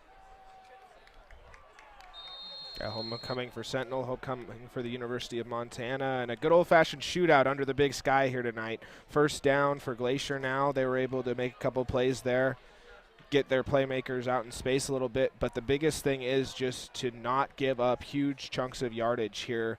That's going to be a goal in this second half. Turner to the left, and he picks up a couple as it's 2nd down and 8, as the wind has started to pick up a little bit more, as I mentioned. Brandon Crawford, or Connor Crawford, excuse me, did not factor in running the football at all. He only had 23 yards rushing. Mitch Roberts had 76 yards rushing. In the first half, he had a 57-yard touchdown run along the right sideline. DeWaters has 19 yards rushing. Crawford Also did has a have kickoff return. Gilman looking long, and he's got a receiver, and it's incomplete as he was looking for Scout Wolfpack across the middle and wasn't able to haul it in. Good coverage on the play, but it may have been going for 6. Wolfpack had a step there, got behind the defense, but Brian Jakubowski with the closing speed able to catch up after the ball was thrown and didn't quite hit him maybe in stride, maybe slightly underthrown. Jakubowski able to make up that ground and play the receiver and jar the ball loose. A huge play there for Sentinel. 3rd down and 8 to go across the middle, and it's dropped by Larson. So Ethan Larson couldn't haul it in, and it is a 4th down situation, and Sentinel, good start to the half. A great start to the second half. Going to get the ball back. Especially after they had that potential huge play. They were able to break that up and take that big opportunity away from Glacier. And so now, after Glacier, with the lead already, stalls on a drive, the Sentinel offense now gets it back with hopes of continuing the positive momentum at the end of the first half. DeWaters was going to let this one bounce, and it's going to go into the end zone for a touchback. And Kempson, you're going to give us the out-of-town scoreboard. And to mention, this is the first time we are sitting down during a game. Yeah, we're sitting down. So we stand up when doing a game because we're over at Big Sky High School, and we're calling it from their press box, which is a nice facility. They have the field redone. And we have no chairs. Turf. Yeah, no chairs.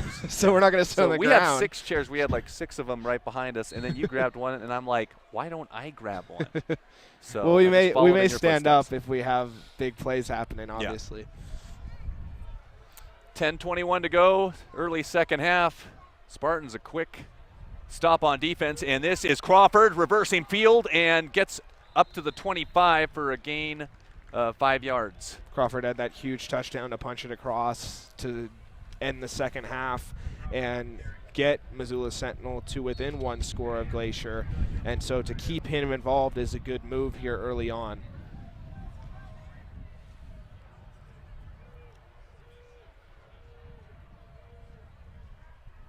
Second down and 5, and fake handoff. Roberts looking to his right, and he's got his receiver. Oh, he dropped it. Looked like he had it. That was Ty Kendall. Yeah, Ty Kendall's had had a little bit of a tough day. Yeah, a little bit of struggles holding on to the football. He's been able to make a couple of catches in space and pick up some yardage for Sentinel, but that was the second time that it's been thrown to him. He's been open, and it's just bounced off his hands. The first time he was able to corral it later on in the moment, but not that time. 3rd down. 3rd down and 5, a big 5 to go. Roberts over the middle. He's got his man, Ethan Jones, and he picks up about 12. Over the middle to the 39. Big first down. We are in for a barn burner here.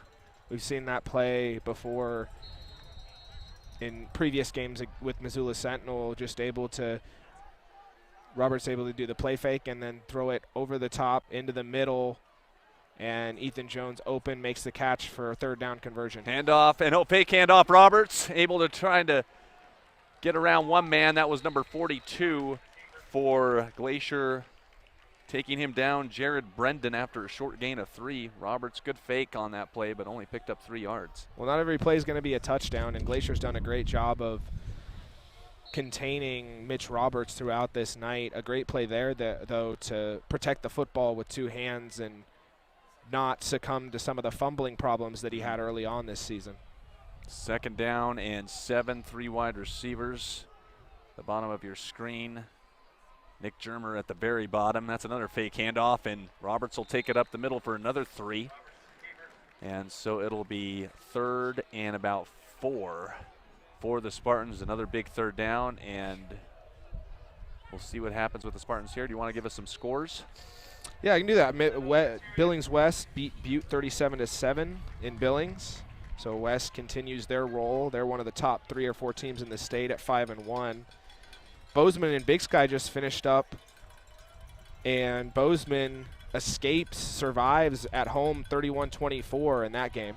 Roberts fake handoff, and this one is going to be intercepted. Intercepted. Both players went out of bounds on that far sideline. Both players did go out of bounds. So they can't. Wow, they're going to call an interception. Yeah, both players were literally running out of bounds. That's got to be a penalty, doesn't it? It has to, because he was running behind his man the whole time. Huh. You got me. Both players definitely went out of bounds on the far sideline. It would have been an incompletion, and I guess incompletion and a punt ultimately is what that's going to be. Well, that's a pretty good punt, but it also goes down as an interception for, it does go down for Mitch for Roberts, pick. which is what it is. The stats aren't the most important thing. The score on the scoreboard is the most important thing. That remains unchanged, 35-28. So Drew Turner with a gain of 5 along the left side, so looked like he was going for Brandon Morley on that last play, but both the players, yeah, they looked out of bounds on that one.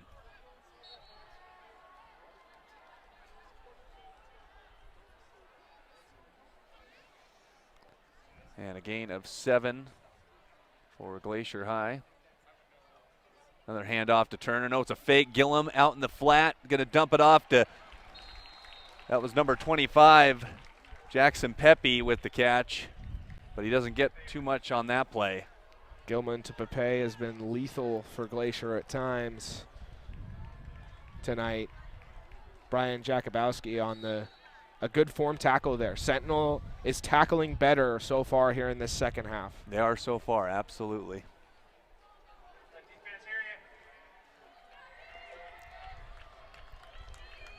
Big third down and short here. Gilman, 3rd and short. Yep, handoff, Turner, big hole. He's got room, and he gets up over the 30. That's a gain of 12 yards. Some good blocking, bound a seam. Got to the 32, so Glacier, big first down there. Tackled them eventually, but got to have a guy in the hole to make the tackle there. And Glacier just had that one well blocked, had a big hole open for Turner, and it's a good third down conversion. Turner, another try, and he'll move the pile. Gain of 6. So here come Glacier now. Using some clock too, as this clock is moving right along. In the first quarter, there was about 3 touchdowns within a minute and a half. Gilman looking left, throws left, and that's caught by number 81 for a first. So here come the Wolfpack. Andrew Dorado getting involved. Glacier being more methodical here, taking what the defense gives them. The defense gave up a couple big plays in the first half, and so that was just them taking what the defense gave them there. But here, it's the most methodical drive that we've seen from Glacier so far. Turner again, more room, still on his feet, dragged down. That was Justin Campbell able to drag him down from behind, but not after he got 15. This Glacier Wolfpack team has too much size and really power to be trying to bring him down with arm tackles or flailing from the ground, and so Sentinel has to do a better job. Gilman makes one man miss. Oh, here he goes again, Kempson. Look at him run. 35-30, 25-20, inside 15, down to the 12. Had some room along the left side and made a couple Spartans miss, and he gets down to the 12-yard line, a gain of 28 yards, move the chains once more. And a terrific individual effort by Gilman to cut it back over where there was some room after almost being corralled. Sentinels tackling struggles rearing their ugly head a little bit. Gilman looking to throw, first down, and he's got a receiver, and it is going to be a stop down to the inch-yard line. He found O'Connell inside the 1. It'll be first down and goal. He had a couple receivers open on that play and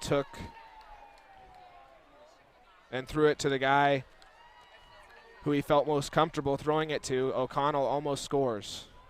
Gillum handoff, Turner, he's in, touchdown. Wolfpack Very nice drive. Turner with some good solid running. And a couple good runs by Gilman too. Set it up, Kempson. A big score. And now it's back to a 2-score game for the Wolfpack. Glacier taking advantage of the turnover down the far sideline. It was an interception. It amounted to, field position-wise, maybe a punt, but when it's an interception, it's not a punt as far as how the momentum of the game goes and all that. So more points off turnovers for the Glacier Wolfpack, and that's going to go a long way if they do win this game in being why they do it. Cameron Anderson with the point after touchdown, and it's 42-28. Glacier High is up. Looking to improve to 6-0 on the year and keep pace with Billings Senior, who has been most impressive thus far, as they are the top of the class in AA football right now, but a win would put Glacier at 6-0. Things are looking pretty good right now, but still a lot of time for the Spartans. Yeah, Senior's up 51-0 at last check over Great Falls and Billings Senior. Nate Dick is the homecoming king as well. He had accounted for 5 touchdowns in the first half, and then at halftime he was crowned the homecoming king. Helena and Skyview are in a shootout as well. It was 32-27 at one point in the late third quarter, but I've seen a couple other tweets, maybe 39-36 now. So Helena has wrestled that game back, I think, as far as the advantage, and it's getting later into that one. So another shootout. Capital beat CMR to move to 2-4, to drop CMR to 2-4. So we talked about Capital, whose schedule has been rough through the first half. Capital maybe could sneak back into the playoff picture. They took a step in that direction tonight. Flathead is the winner of the Hellgate forfeit sweepstakes for the week as they move to 2-4 with a 14-0 forfeit victory. DeWaters and Messer back to receive the kickoff, and it will be Messer's for the taking. And he drops it, but it's going to be in the end zone, so it's going to go down as an automatic touchback. Sentinel in a 14-point hole, which they were in late in the first half. Yep. And Glacier able to come back out and find their offensive mojo again. Use some clock too. Yeah, Sentinel needs to do the same now. They need to use a little bit of clock and get a response, get it back to 1 score as far as the deficit, and then the defense needs to come out and stop Glacier, but we can't get ahead of ourselves here. Sentinel has to go down and score right now. Roberts will hand off to Crawford, who's got some room along the left side, and he stiffs arms a few guys and picks up 13. Going to be fun to watch. 16 yards. It's going to be fun to watch Crawford run in this second half because Glacier's defense has had to run around a little bit to chase down some Sentinel Spartans ball carriers because they've gotten horizontal on them and tried to get the edge a couple times. So with the way Crawford runs, he's not necessarily as fast as DeWaters is, but he runs hard, and Crawford could be huge down the stretch for Sentinel. That's a fake handoff. Mitch Roberts he's got a man wide open. It's Germer to the 30, 20, 15, 10, 5, touchdown, Missoula Sentinel. Hold everything. 64-yard touchdown reception. Well, they didn't chew the clock, but they did get the response that they needed to get back to a one-possession game. That's something that Sentinel had to do, was go down there, get points on that drive. Germer with no one within 5-10 yards of him, and Roberts able to deliver the ball calmly after executing the play fake. Now he'll hold for the extra point to make it a 7-point game. Pressure on Gilman now on the offense for Glacier to respond. Kick's good. 42-35. Nick Germer, no one around, got into the secondary and took it to the house. 64 yards, 42-35. Glacier with the lead with 5:14 left to go in the third quarter. You're listening to Spartan Live Football on MCAT.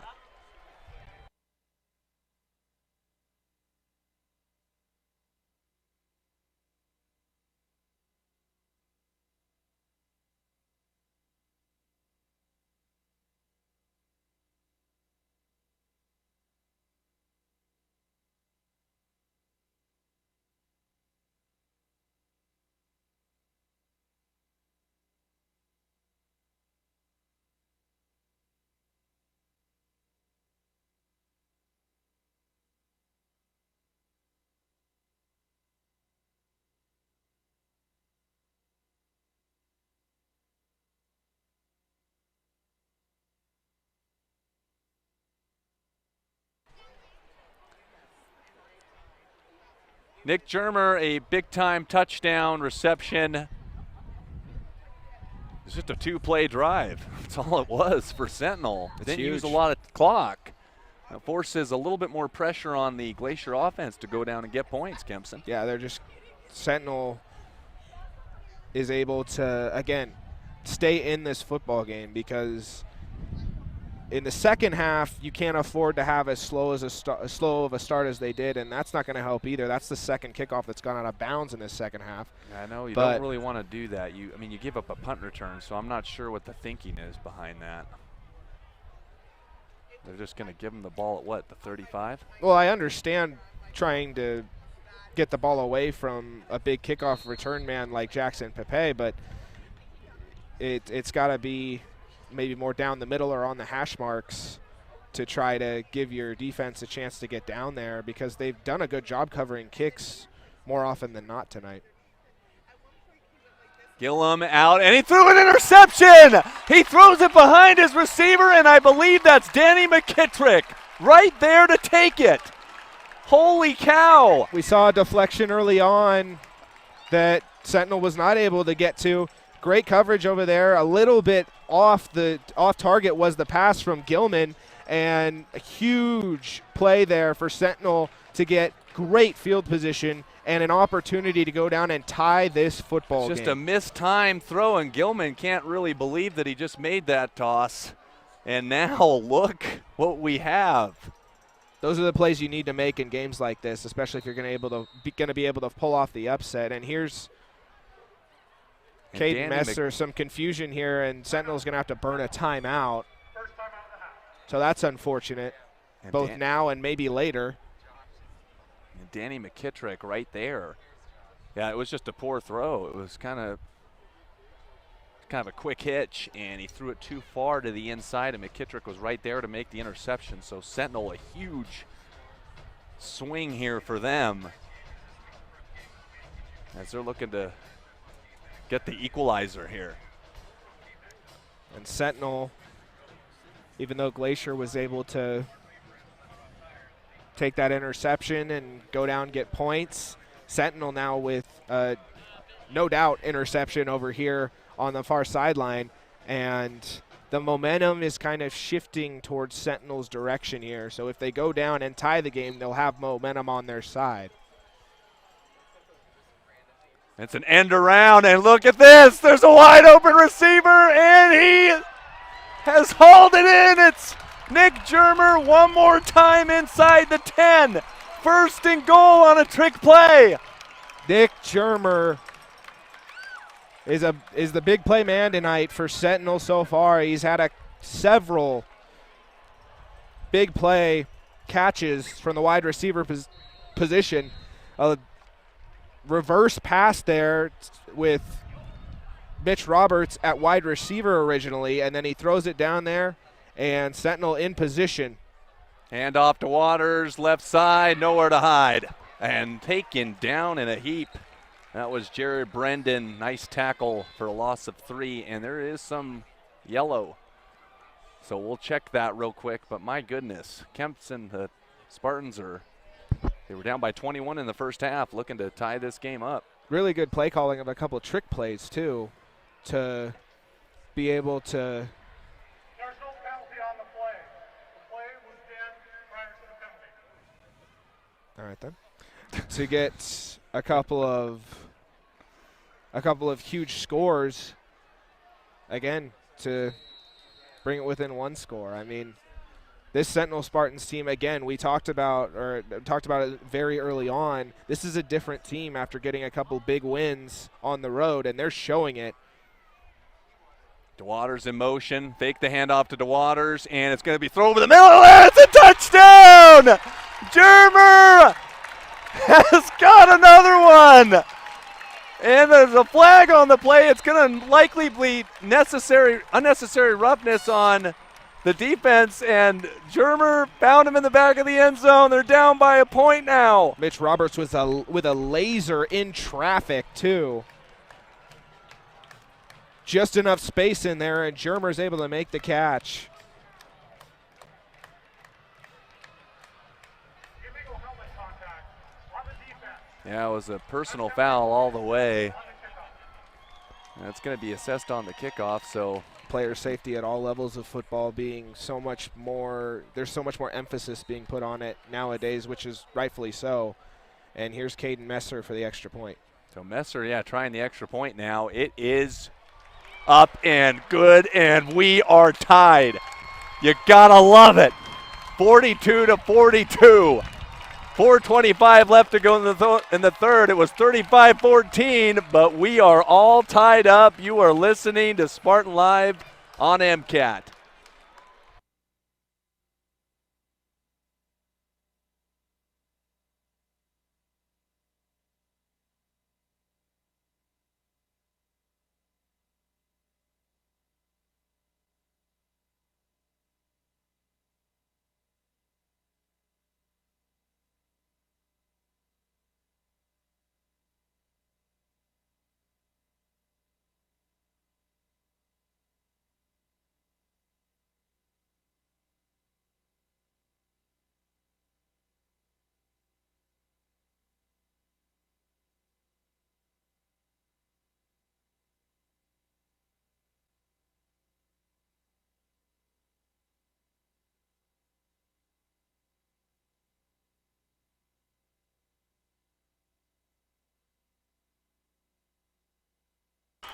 Spartans trying to get the home crowd into it after a big comeback here, as it's 42-42.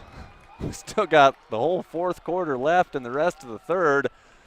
With 4:25, as Nick Germer has been on the recipient of 3 touchdowns. Nope. Ball fell over. Caden Messer here with an opportunity to possibly kick one like straight up in the air and have Sentinel run down there and try to get the ball back. Yeah, you can definitely give that a shot, no question about it. Yeah, Nick Germer had 90 yards receiving in the first half. He's got a couple touchdown receptions this half. He's well over 100 now. There's booted through the back of the end zone. And interesting, maybe they could have maybe tried an onside kick. I don't know. They were only 10 yards from I mean, the 30. they've given the Glacier Wolfpack the ball on the 40-yard line twice by kicking it out of bounds. I think I they would go for the onside kick there, but yeah, maybe they saw the look from the defense as well, and that could have gone into the decision-making there. Nevertheless, Glacier High will start from their own 20. Danny McKittrick, who'd have thought, huge interception on the last drive for the Spartans. Yeah, he's one of As the leaders. Gilman hands off, and Drew Turner, there he goes. Big hole, see you later. Forget about him. He's headed to the end zone. An enormous hole up the middle. There wasn't a Spartan around him. It's going to be an 80-yard touchdown run. Are you kidding me? Drew Turner has been quiet throughout the game. He's had a couple of pretty good intermediate runs for medium chunks of yardage. That one he rips off and puts Glacier back on top. You talk about taking the air out of the balloon there. On one play, massive hole, runs right through it, 80 yards to the house. Spartan defensive front just got beat by the Glacier offensive line, and once Drew Turner got to the second level, he was able to turn on the speed. Cameron Anderson on to tack it. It's 49-42 with 4:15 to go. So Drew Turner on the last touchdown the Wolfpack had, he was the catalyst on that one, running the ball well, and now he just broke free for an 80-yard TD. What do you think about that? Well, I know a guy that has this rule for college basketball, first team to 70 wins. I think that might be in effect here tonight at Washington Grizzly Stadium. Gee whiz. Just the way both these teams have gone up and down the field. And Glacier offensively has been better than Sentinel tonight, but Sentinel has made the plays that they needed to make to stay in this football game. And we all know coming into tonight even that this was going to be an upset if Sentinel was able to pull it off. Yeah, and so you've got to make stops and can't give up 80-yard rushing touchdowns like that. if you are going to pull this one off. But the thing is, you have to have a short memory if you do make mistakes because of how quickly these tight games can turn. Even though there's a lot of points on the scoreboard, it's still a very tightly contested ball game. And so you got to just maximize the opportunities that you get by just the way the game plays out, but also try to create some like they did with the Danny McKittrick interception, and they were able to take advantage, go down, and score. 49-42, the Wolfpack in front after an 80-yard touchdown run by Drew Turner. As DeWaters and Messer will wait for the return. And it's going to be a fair catch. That's a smart play. That is a smart play. By number 76 on the Sentinel Spartans, in which we do not have 76 his name. jersey, but 44 on the helmet, so that might be Connor Rockhorst if there's no 76 on the roster. Might be. Rockhorst was with the fair catch. So here come the Spartans again on offense as Germer has inserted himself. And this is a fake handoff, and Roberts has some running room around left side. He's got midfield down the sideline, 40, down to the 34-yard line. Mitch Roberts getting his legs involved once again. We talked about how huge that's going to be in the pregame and throughout the first half. He was able to break contain and get a long touchdown run in the first half to help Sentinel claw their way back into this game. And now, once again, keeping them in it and even getting a response and getting another equalizing touchdown. A great way to start that drive. That one went for 35 yards. And Roberts will go the flat to Germer, and Germer able to break free. Gets out to the 30. There's a penalty marker on the play.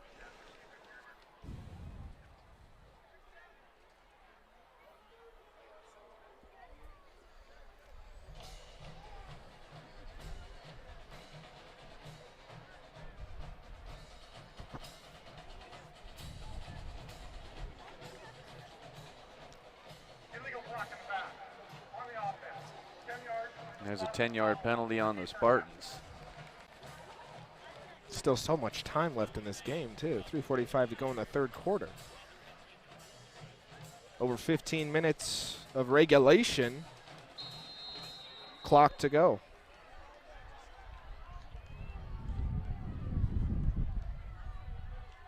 First down and 20 for the Spartans as Roberts will roll to his right, and he's looking across the middle of the field, and he's going to throw it away, and there's a penalty. This might go on Glacier. Ty Kendall was over there. Might have been the intended receiver. A defensive holding penalty would give Spartans an automatic first down. We'll see what the call is. It is defensive holding. 10 yards from the previous spot. Remains first down. So they get the 10 yards back from the illegal block.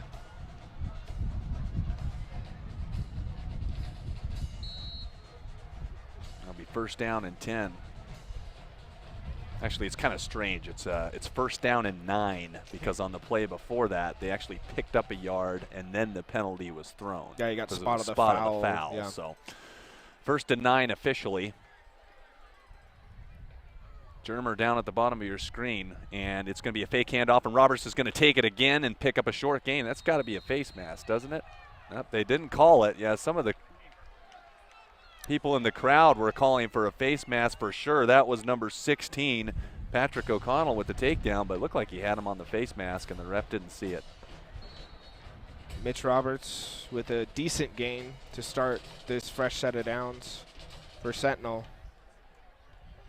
And only a couple yards. Ethan Jones in motion. Second down and 7. Roberts in trouble, and he's taken down. That was Jackson Hashley getting in on there. Montana State verbal commitment shows you why. It gets past the Sentinel protection for Roberts and wraps up the future Grizz wide receiver from the quarterback position and sets up a 3rd and long. Yeah, that was a big sack right there on 2nd down and 7. Now it's 3rd and 17.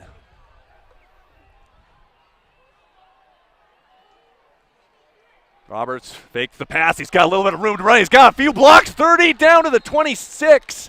He's going to be short of the first by a few yards. I think you got to go for it.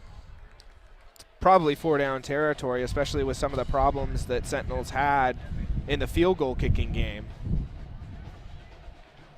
And I don't see a kicker trotting out. Going to be 4th down and 3.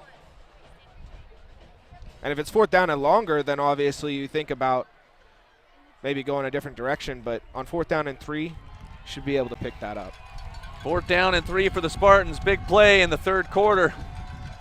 See if they can pick up the yardage needed. Roberts looking to throw. Pass is broken up. And right there on him was Jared Brendan with a big stop on 4th down.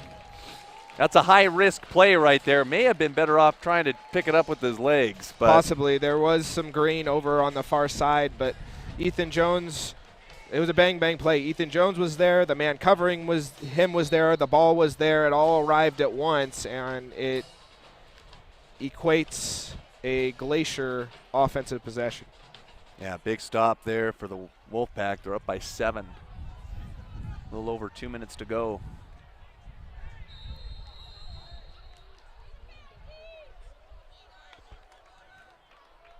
Timeout.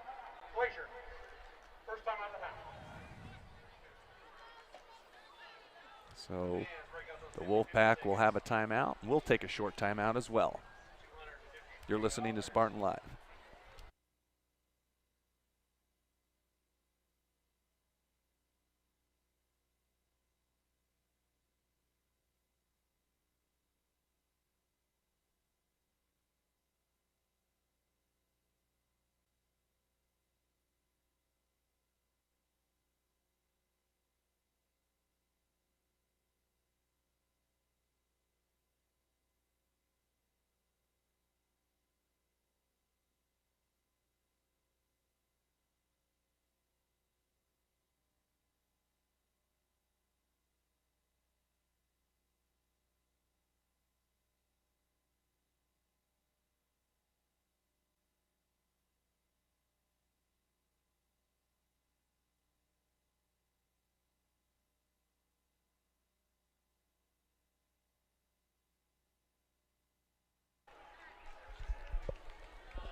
(49-42). The Wolfpack in front. They have the football on their own 26-yard line as it's Drew Turner taking the handoff and getting little yardage. Just a gain of 1 is all.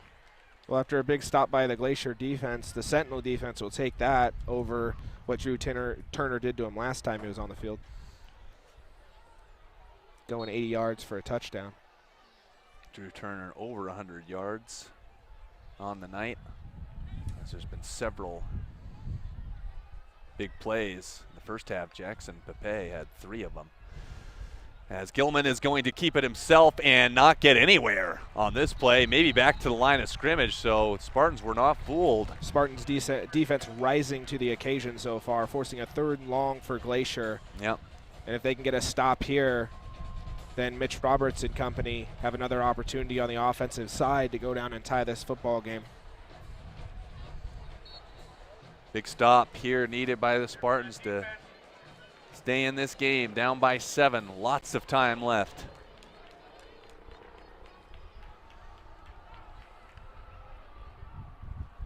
Third and 9, Gilman fakes the handoff. Here comes the rush, and it is corralled in, but after a hit by Brandon Morley, it's going to be short of the first down. That was a nice defensive possession by the Spartans right there. That was a great catch by O'Connell with Morley bearing down on him, and a good job just making the tackle. because that's the biggest thing for Sentinel, especially after giving up a few big plays thanks to some missed tackles, is just to make that form tackle, especially in the open field when you got a guy one-on-one. And that's what Sentinel did there. They were able to contain him the first couple of times, and then a guy was in space, made the tackle, 3 and out. Gilman to punt it away, and he gets off a pretty good one, and a fair catch will be called for.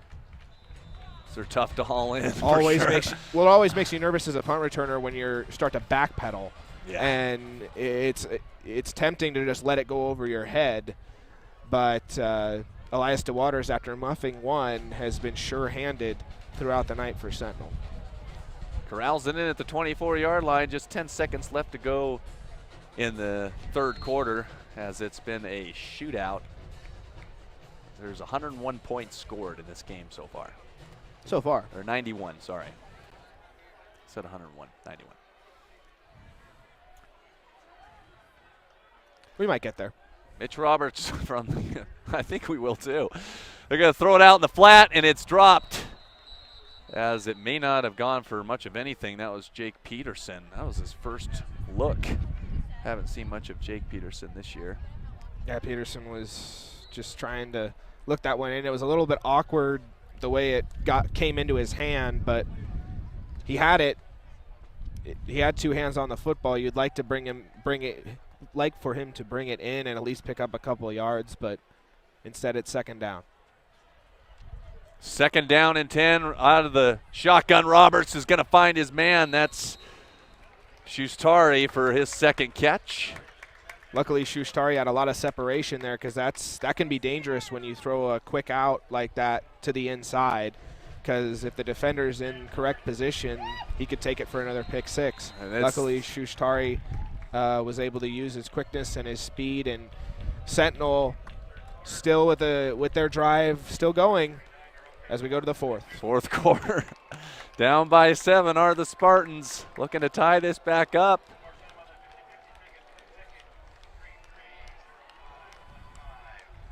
We'll take a short break.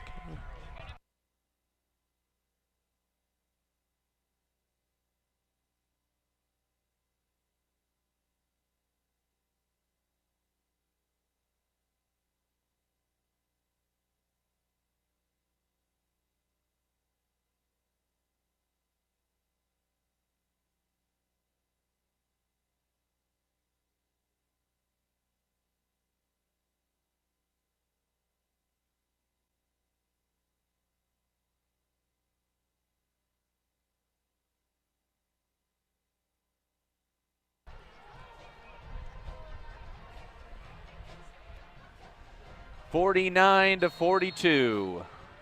Glacier High up by 7 with 1 more quarter left. The Spartans have a first down on their own 34. Shotgun formation, 5 wide receivers. Crawford will get the ball, and he'll stutter step his way out to about the 37 for a 3-yard pickup.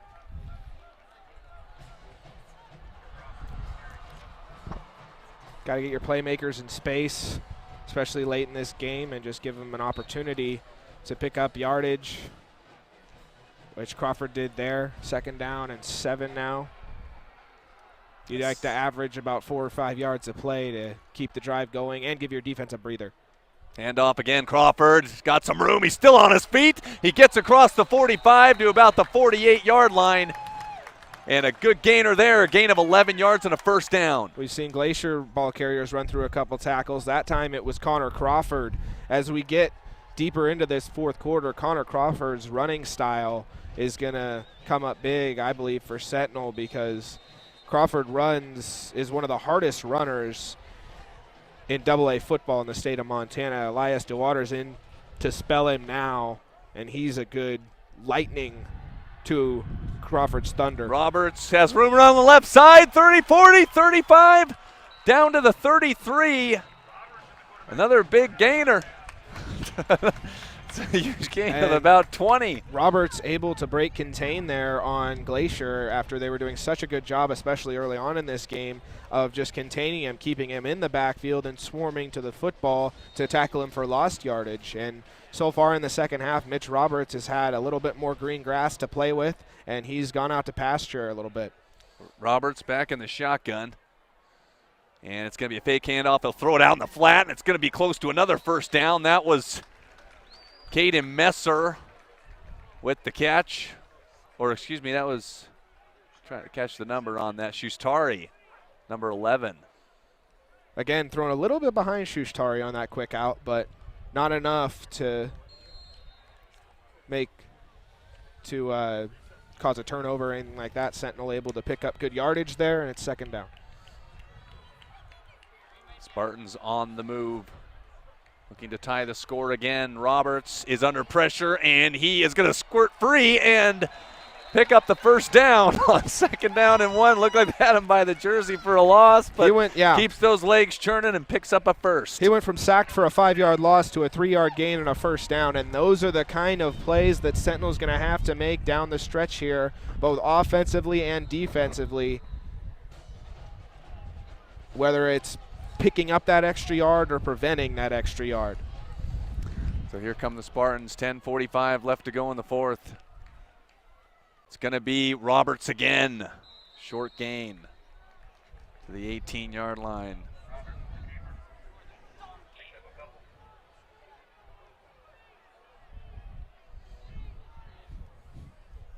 A little bit better job there by Glacier to contain that into the backfield. 2nd and 8. 2nd and 7, call it, pump fake. It's not there, left side. Oh, a lot of room to rumble. It's Nick Germer. Just open on the screen play along the left sideline, picks up 6, third down and 1. Glacier was really emphasizing the deep man there, Ethan Jones. We've seen him turn that fake screen wheel route up for a big play for Sentinel before, but the fake screen man was open later on, and a heads-up play by Roberts there. Good poise to get it out and give him this guy a shot to make some yardage. They're down and 3 officially. Crawford is going to pick up the first and more down to the 4-yard line. And he picks up 9, and it's 1st and goal. Crawford was quiet in the first half with the exception of that touchdown on the goal line, which was huge to bring it to a 1-score game going into the half. Crawford asserting himself here in the second half so far, and as we get into the fourth quarter, this deep stable of Sentinel running backs is going to have plenty of opportunities. And it's Roberts who's going to keep it, and Glacier had that read beautifully, and Roberts still almost got along the sideline there. He picked up 3. That's a key thing, though, is 2. The Sentinel is breaking a few more tackles than they were in the first half. Sentinel, or the Glacier defense, may be a little bit tired. They've gotten good penetration all night, but they've, again, had to chase Sentinel around a little bit throughout this game. It'll be interesting to see how that factors in down the last 9:20. And Roberts is going to try and sneak it in, and he is down to the half-yard line.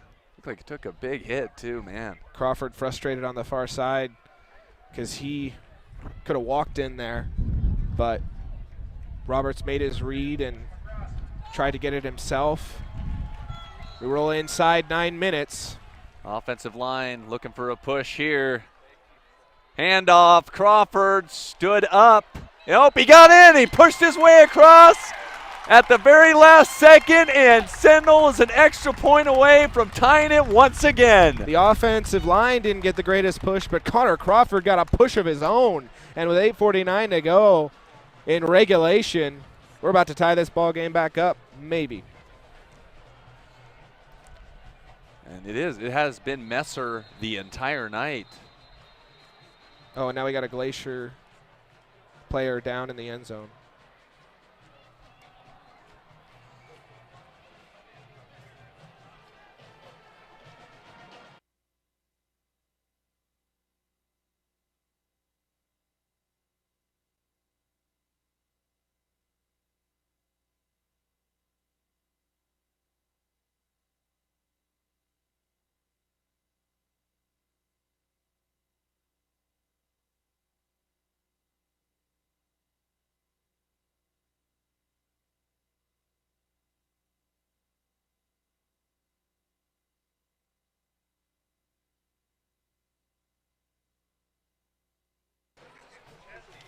Bennett McChesney getting help off the field, the defensive lineman junior for the Wolfpack, as Messer will attempt an extra point, and this is a big extra point right here. Huge. Very, very big. And he's got it. 49-49, Messer able to knock home the extra point.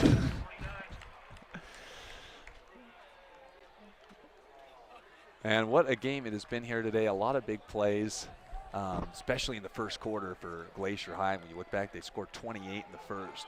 Really were firing on all cylinders. Somewhat came back to reality. They had an 80-yard touchdown in the second half by Drew Turner that pushed it back to a one-score game. And then the Spartans came back, able to tie it up a second time here. It's 49-49. These Spartan Life football on MCAT games get better and more fun every week. I can't wait to see what the Flathead one looks like. Holy cats. I mean, you had the Butte game where Sentinel was able to overcome some adversity and get a win in that one after Billings Sr. was able to take it to him on this field, and they were a little overmatched in that game. Head coach Dane Oliver said it himself this week. Coming back out here on this Washington Grizzly Stadium turf, he wanted to show up better than they did when they had some difficulties against Billings Senior, who's the class of the AA conference. There's no shame in losing to that Bronx team. But here tonight, they have responded in both in the game and in a larger picture, just in the matchup against a 5-0 Glacier team. They have by no means packed it up at any point in this game, and they have battled back to a 49-49 tie. They have not packed it up, no, as there's a dribbling kick, and it'll be taken in by number 44 for Glacier. But then you had the game against Big Sky, which had a shot to go into overtime as well, and this one has been a good old-fashioned shootout, and it might get there as well. We might not settle this in regulation, but a long way to go yet, 8:48 to go, and so we're in store for probably 7 more touchdowns. 1st and 10. Gillum, handoff to Turner, and that is a good gain of close to 6 by Drew Turner. We've seen a heavy dose of him. Taden Gillum handing off.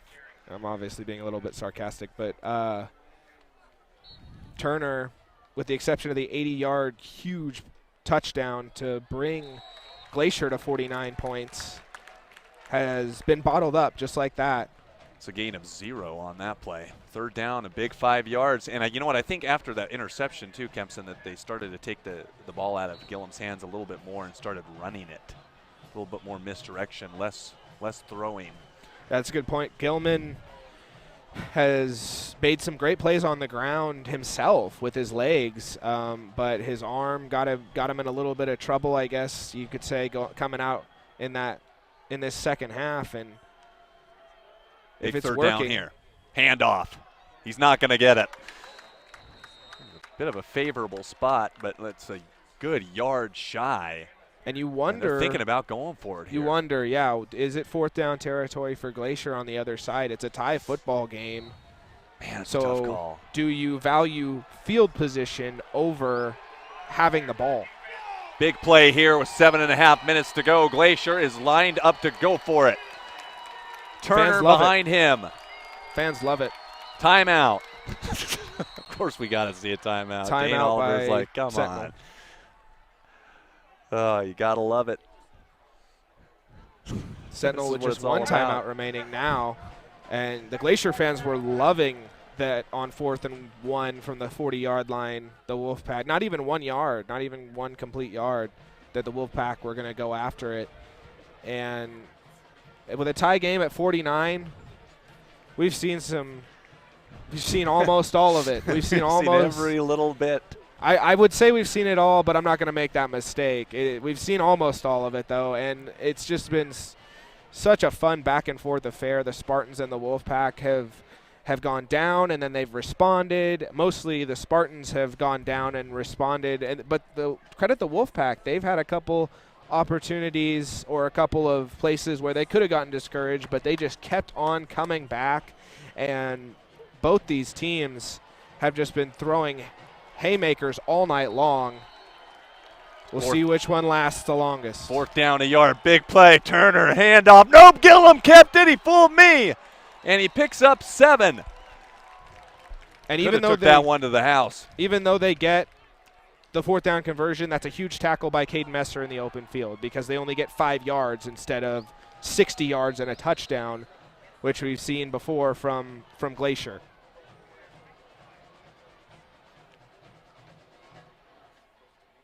Gillum on 1st down, going to throw it, and he's got some room to maybe run it. Nope, going to tuck it and throw it deep, and it is over the head, and they're going to call a penalty. Are you kidding me? Immediate pass interference call. I don't know about that. It was about 5 yards over his head. There's the uncatchable argument, and then there's the argument that Matt Messerly was there at the same time the ball got there. So Scout Wilcutt, that's who they were looking for. They call pass interference. Wilcutt had separation, but Matt Messerly was able to run him down because, again, the throw was just off from Gilman, and he's bailed out by the penalty. So now Glacier gets this one moved up to the 40. And Sentinel, if there's any time for a turnover right now. Oh, for sure. This would be the time. Credit Glacier just stepping up time and time again and just continuing to assert themselves. Gilman, handoff to Turner, short gain, maybe a half a yard, and Spencer Schock drives him into the artificial turf at Washington Grizzly Stadium as it's only a gain of a half a yard.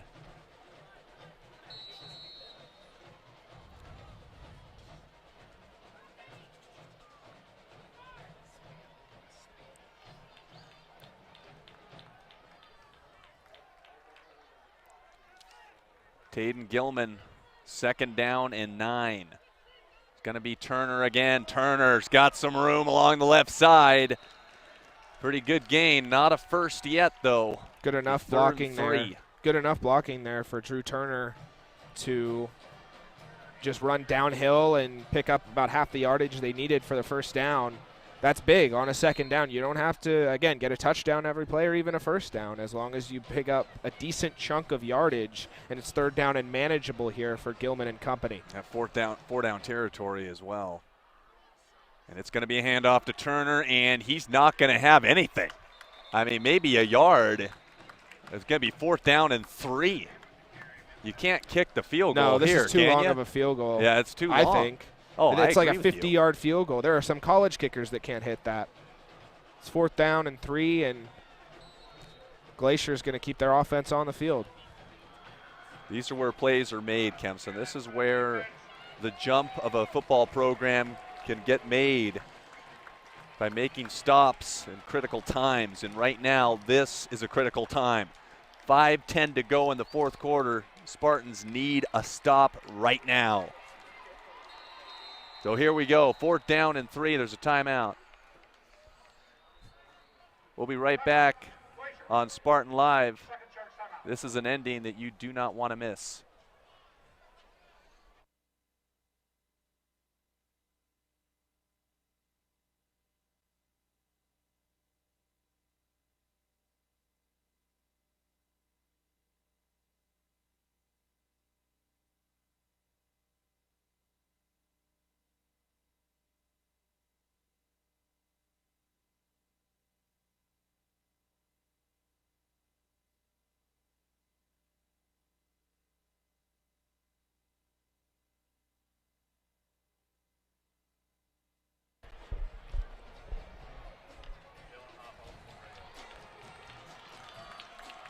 Big play for the Spartan defense. Big play for the Glacier High Wolfpack on 4th down and 3 from the Spartan 32-yard line. Here we go. They ran misdirection the last time, and Gilman got a 1st down out of it. Snap, Gilman is going to keep it. Going to throw over the middle, and he's got his receiver for a touchdown. Unbelievable. Sentinel was bringing all-out pressure into every gap, and Glacier with the play fake over the top. Wilcutt, who has gotten open on the post pattern, seemingly every time, and it's just been a matter of putting the ball in a place where he has to go get it as opposed to slowing down and having a Sentinel defender make up the ground. And Glacier with a statement there to go back up by a touchdown. Anderson with the extra point. It is good. Wolfpack from 32 yards from Gilman. 56 points up on the board for Glacier High. They're up by 7. Sentinel needs to go down and get a score here. But credit Glacier. Fake handoff over the top with Scott Wolfpack for a touchdown. Beautifully designed play there to and executed very well as well. take yeah. the lead. Gilman play fake to Turner, who both Gilman and Turner have been able to churn out kind of cloud of dust yardage, even if they haven't always taken it to the house. But they've done that a couple times too. And so Sentinel was bringing all-out pressure with their kind of undersized, odd front. And Glacier was able to do the play fake, and the protection was good. Wolfpack able to get behind the secondary, and Glacier, credit them for being able to respond to Sentinel, who had built up some momentum even though it was still a tie game. It'll be 4-down territory from here on out for the Spartans as DeWaters and Messer will take the kickoff. Might be 4th down territory for everybody, especially after we just saw that on a 4th down conversion. Yeah, 4th and 3. They go for the end zone and they get the TD.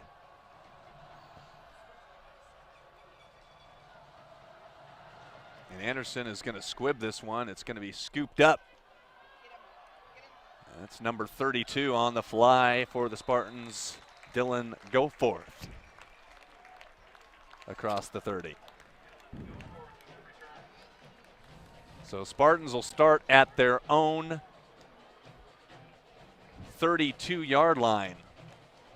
And they have 68 yards to go to tie this game up, potentially take it into overtime, depending on how much time is left, or they could go for 2 and get the win. Exactly. It depends on how much time is left. 4:54 still to go, and if you score in a play, then there's still over 4 minutes to go. Mitch Roberts and the Spartans. Handoff. Nope, fake handoff, and it's going to be Roberts, and there's a penalty on the play after a short gain of 3 by Roberts.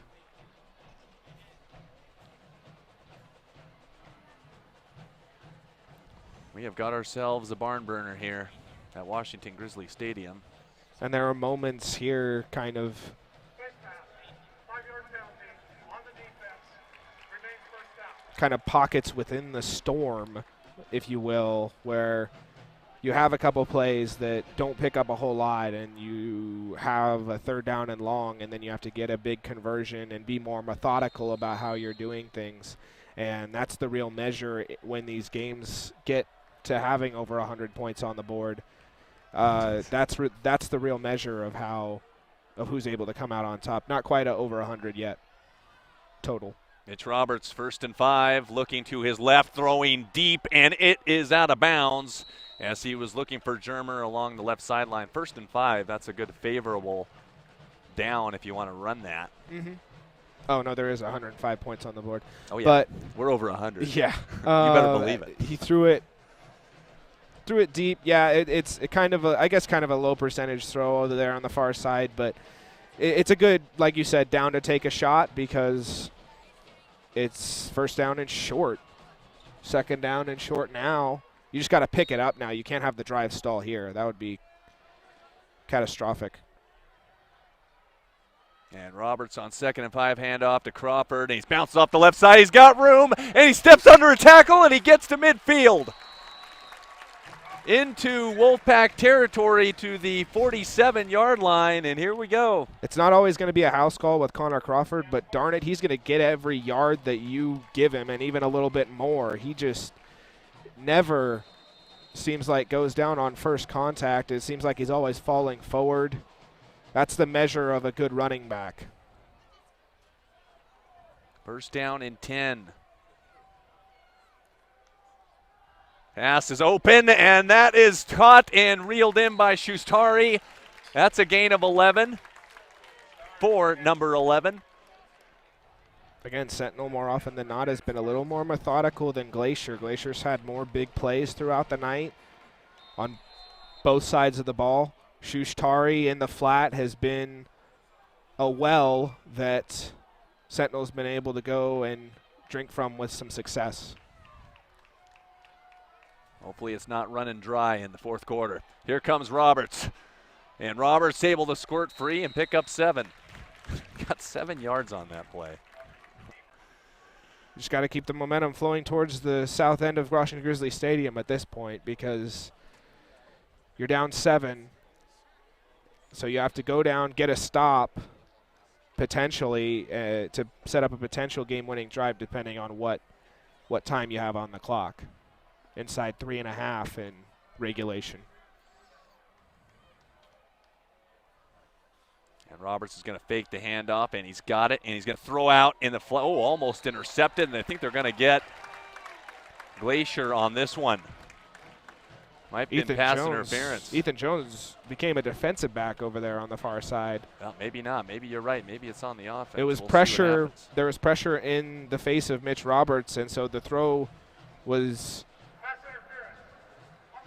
help on the defense. Throw was a little off target, and Ethan Jones did a great job becoming a defender on the fly, but Glacier interfered with him, so the Sentinel's going to get yards out of it anyway. Here we go down to the 15-yard line with 3:15 to go. There's still a lot of time, too, if Sentinel scores for Glacier to get the ball back, so we'll see what happens. Roberts will hand off to DeWaters. DeWaters stops and then goes, and there's another penalty on the play. There's been yellow flags all over the place. Yeah, Glacier's had several penalties tonight especially. Sentinels had their fair share as well. Might have wanted Mitch Roberts to keep it and cut up with that one, get a few more yards. But the holding is going to nullify anything they would have gotten anyway.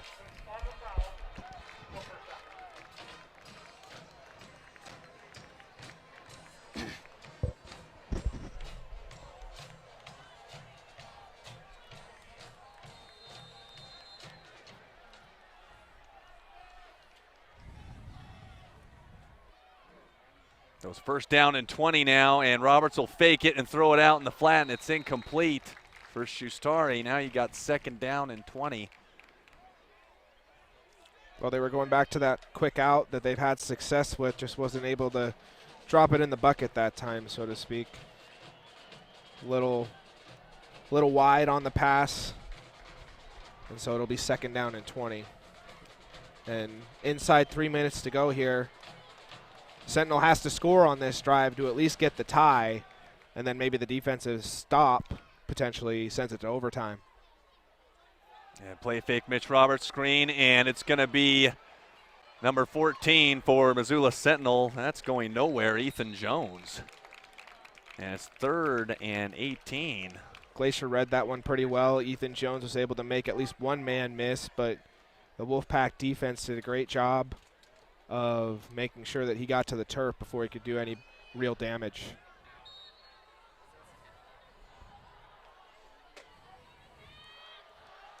Third down and 18 to go for the Spartans. A lot of yards to pick up. Got to get a good chunk of them here. And it's going to be another end around, and it's Messer gets a block, and he's going to get spun down inside the 20, and just a short gain, really, of 4 or 5. And now here's the last play of the game right here for the Spartans. They got to get in the end zone. They're taking the timeout with 2:01 to go. And maybe a little bit too horizontal when you need to get as vertical as they needed to get. I agree. It is what it is. Like, if you feel like you have a play called and it's dialed up and you feel like you can get the misdirection that you need to get a big chunk with that play, then more power to you as a play caller for the Sentinel Spartans. Yeah, too horizontal, like you were saying. I think that's a good way to describe it. They weren't going vertical there, and too much trickery. So Fourth down, the game right here. From the 13 or from the 18, they need 13. But if you get the touchdown, that'd be acceptable, obviously.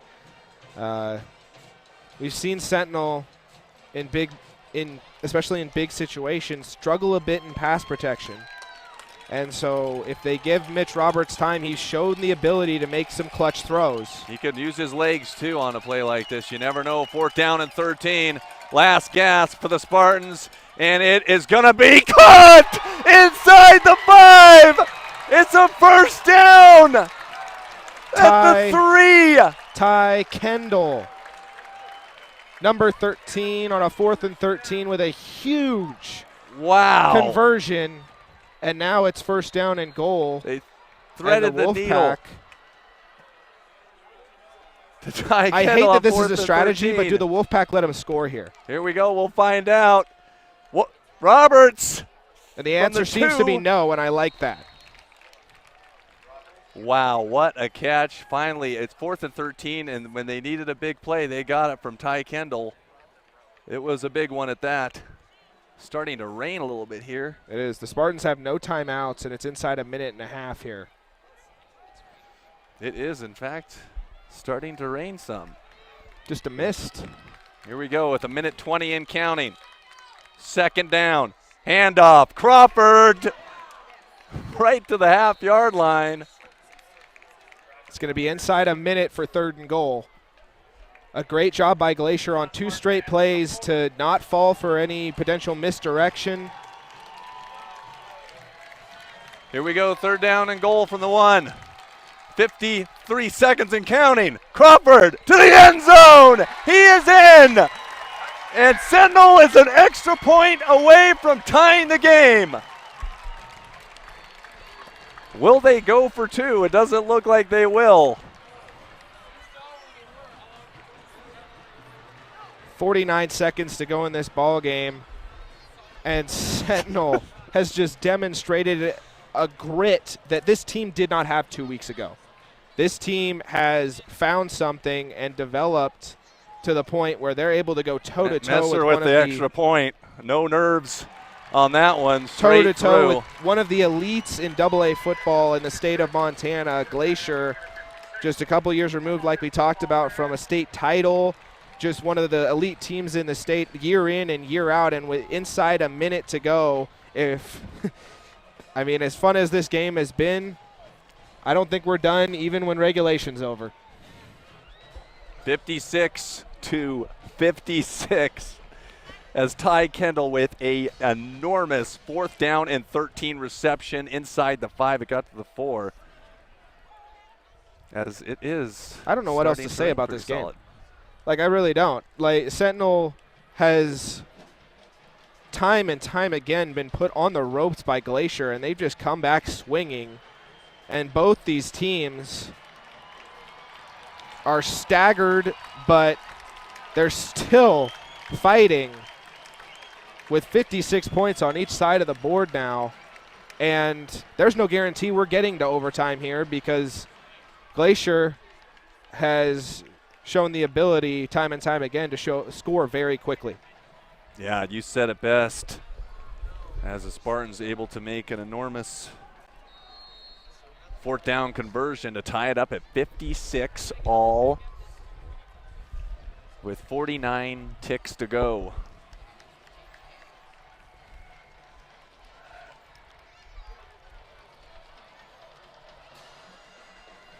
And the kickoff is going to run itself into the end zone, and Glacier High has 49 seconds to do something with the football. They have 1 timeout. What do you think they should be thinking about right now, Kempson? I think initially, especially in the first couple of plays of the drive, you should definitely be looking to get it downfield and in position for, even if you want to try a field goal or a Hail Mary pass, I think once you get past the first couple of plays of this drive and you kind of get a feel for it, then maybe you try to run the clock out because Sentinel doesn't have any timeouts left.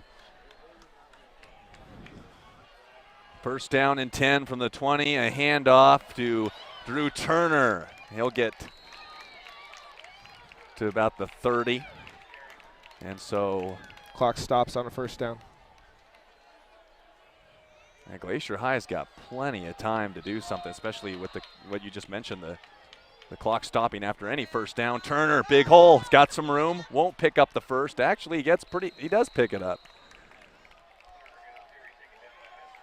They're going to give them the 40. So 10-10 to the 20 to the 30 to the 40. You can't continue to do that. Eating up some chunks of clock, but eating up bigger chunks of yardage, and that's what's most important right now. Glacier trying to move it. Turner one more time. Nothing going on there as it's a no-gainer.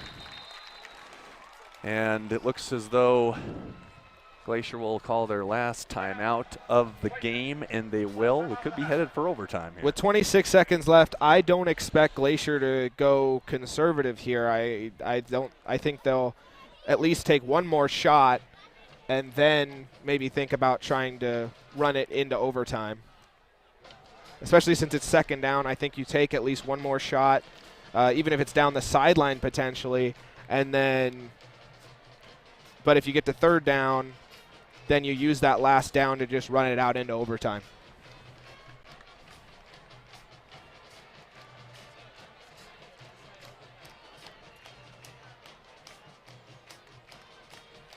And this has been a whale of a ball game, boy. It looked like Sentinel was just about out of time, and if it weren't for a big-time catch for Ty Kendall, it gave him the first inside the 5-yard line. 26 seconds to go. It looks like Gilman is content to just handing off to Turner. Nope, not this time. He's looking over the middle, and it's caught, and a little bit of room here. And that is number 25 on the reception. Jackson Pepe with the catch. Caden Messer. Haven't really seen him much in the second half. Caden Messer with a great tackle, especially to keep him in bounds and keep the clock rolling. So it's first down, and that is a completed pass. And he goes out of bounds. Virtually a gain of nothing on that play. It used about 7 seconds, so. Might have even been incomplete. Barely got it off the turf there. Yeah. It'll be 11 seconds regardless. So you've got to do something quick, and if it's not a first down, the clock's going to run out on you. Cover Scout Wolfpack. Yes. If you're the Sentinel defensive backs, you cannot let anything get behind you here. And Jackson Pepe, for that matter. Wolfpack McKittrick is down on the bottom. There's a pretty big size difference on Ethan Larson, and here comes up. Gillum's going to look to run. I think he crossed the line of scrimmage, kind of a jump throw. It's caught for a touchdown. Hold everything, though. There's a penalty. They're going to call pass interference. But who is it on? Are you kidding me? Who is the pass interference on? It's got to be on the offense. Wow, this game. There was coming down contact. to the There's wire. no question about that. I thought maybe Gilman crossed the line of scrimmage and then threw it, but. Oh, that's.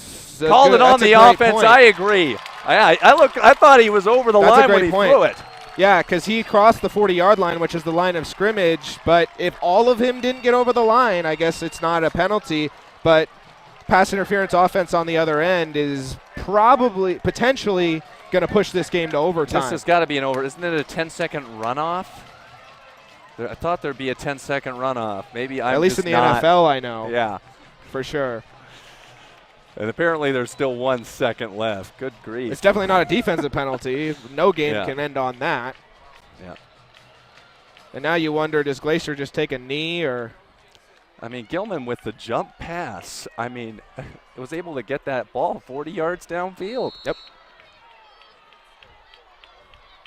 And incredible. The receiver and the defensive back were hugging each other, so someone had to push somebody for that much separation to happen in that span of time. Yeah. And 1 second, Glacier is going to get another crack at this.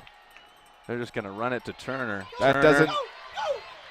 Got some room, but he'll be taken down. A pretty good game, but still someone's got to make the tackle. Exactly. We have our first overtime game of the season for Sentinel. It's the first overtime game that I've been a part of since being on this broadcast. So we'll see what happens. Overtime here at Washington Grizzly Stadium. What do you think?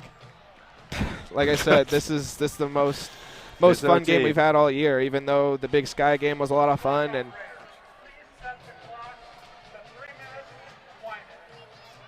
so you're going to get a 3-minute period in between regulation and overtime, I guess.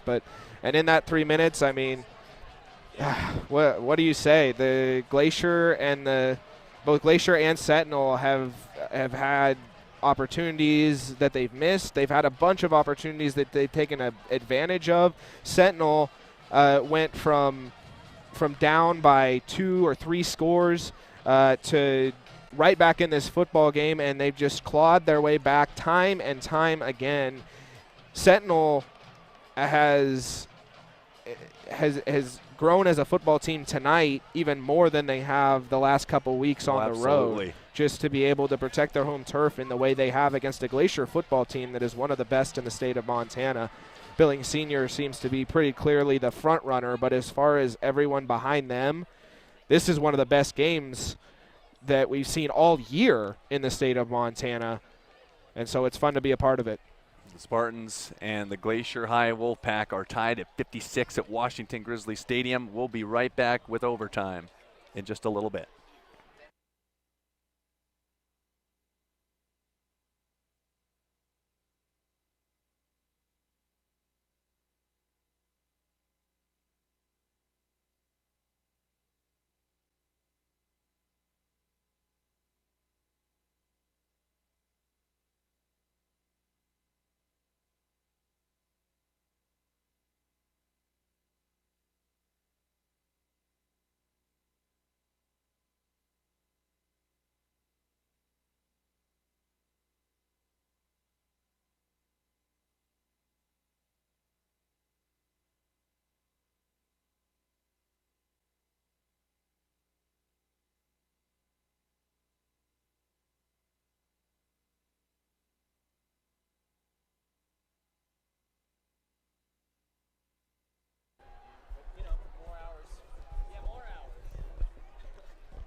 Overtime between the Spartans and Glacier High as they'll do the overtime coin flip.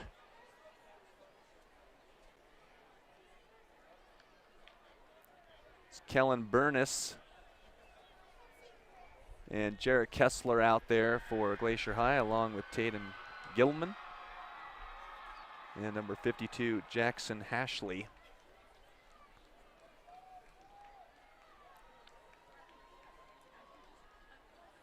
This game has really just been so back and forth. Glacier had a 3-touchdown lead at one point.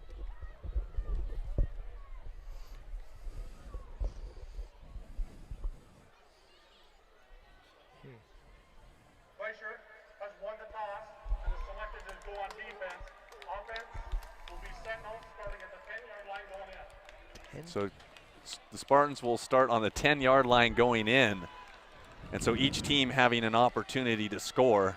Right, it's just just somewhat first that down the and first, goal, first person to make, or first team to make the stop essentially would win. So if Glacier were to get the stop and then Glacier goes back on offense and scores, then Glacier wins. So each team has that opportunity, and Sentinel is going to get the ball first as Glacier High has won the toss for overtime. It's going to be really interesting because for a while, for 5-10 minutes there, it was kind of misting here at Washington Grizzly Stadium. So it'll be interesting to see how that affects the grip of the football for both these teams going down the stretch, because Scott, our producer, is laughing. Yeah, I'm very grateful that it wasn't like a torrential downpour. No, yeah, if it started raining buckets, we you would wouldn't have be to hearing get us this anymore. out of here. Yeah. We'd have a serious electronic malfunction, to say the least. Roberts, 1st and 10. He's going to keep it, and he's going to get to the 5 and down to about the 4. So a gain of 6. This game definitely could be in the hundreds for both teams if they keep going back. We could be here all night. I don't know. But Scott's down. He's shaking his head yes. This game has been so much fun. I'd be down too. 112 points between the two of them. And, gosh, it's a shame that one of these teams has to lose, to be honest. It's just been a really, really fun game. It sure has been. Boy, howdy. Roberts was a really good keeper there. Crawford in motion, or Dwyer's in motion. Roberts keeps it, he gets in! Touchdown Spartans, and they have their first lead of the game. Call it 62-56. They'll kick the extra point, and then Glacier will have their turn. It's a heck of a time to get that first lead, too. 62-56. Mitch Roberts has shown so much poise from the quarterback position tonight because he was under duress a couple times against this Glacier defense, but he has just been able to distribute the ball very well both the last couple weeks and this week.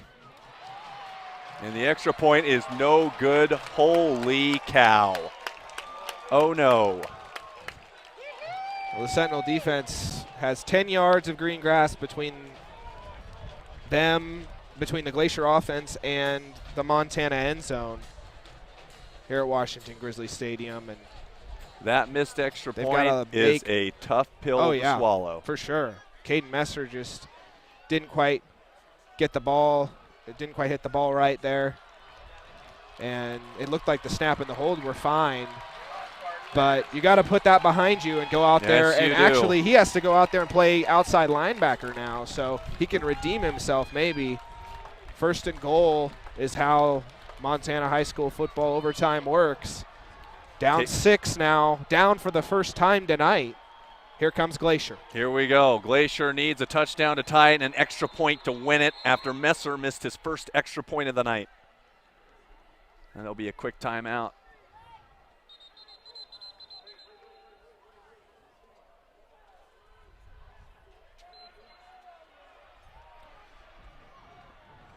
Both coaches have had a couple of times where they issued their grievances to the referees tonight. Been a little bit of confusion with the clock and such as well, but you know what? It hasn't taken away from how much fun this game has been. 62-56, first and goal. Spartans need 4 stops. Gillum looking to run it in. He is going to be gobbled up at the 14. Man, oh man. There's one play down for Sentinel. Gilman made a great play to hold on to the football there because Ethan Jones had a pretty good grip on his right arm that was cradling the pigskin. And if that thing pops out, then who knows? But Gilman able to mitigate the disaster. It's only a 4-yard loss, which is not the end of the world. Spartans needing to get 3 more stops on defense.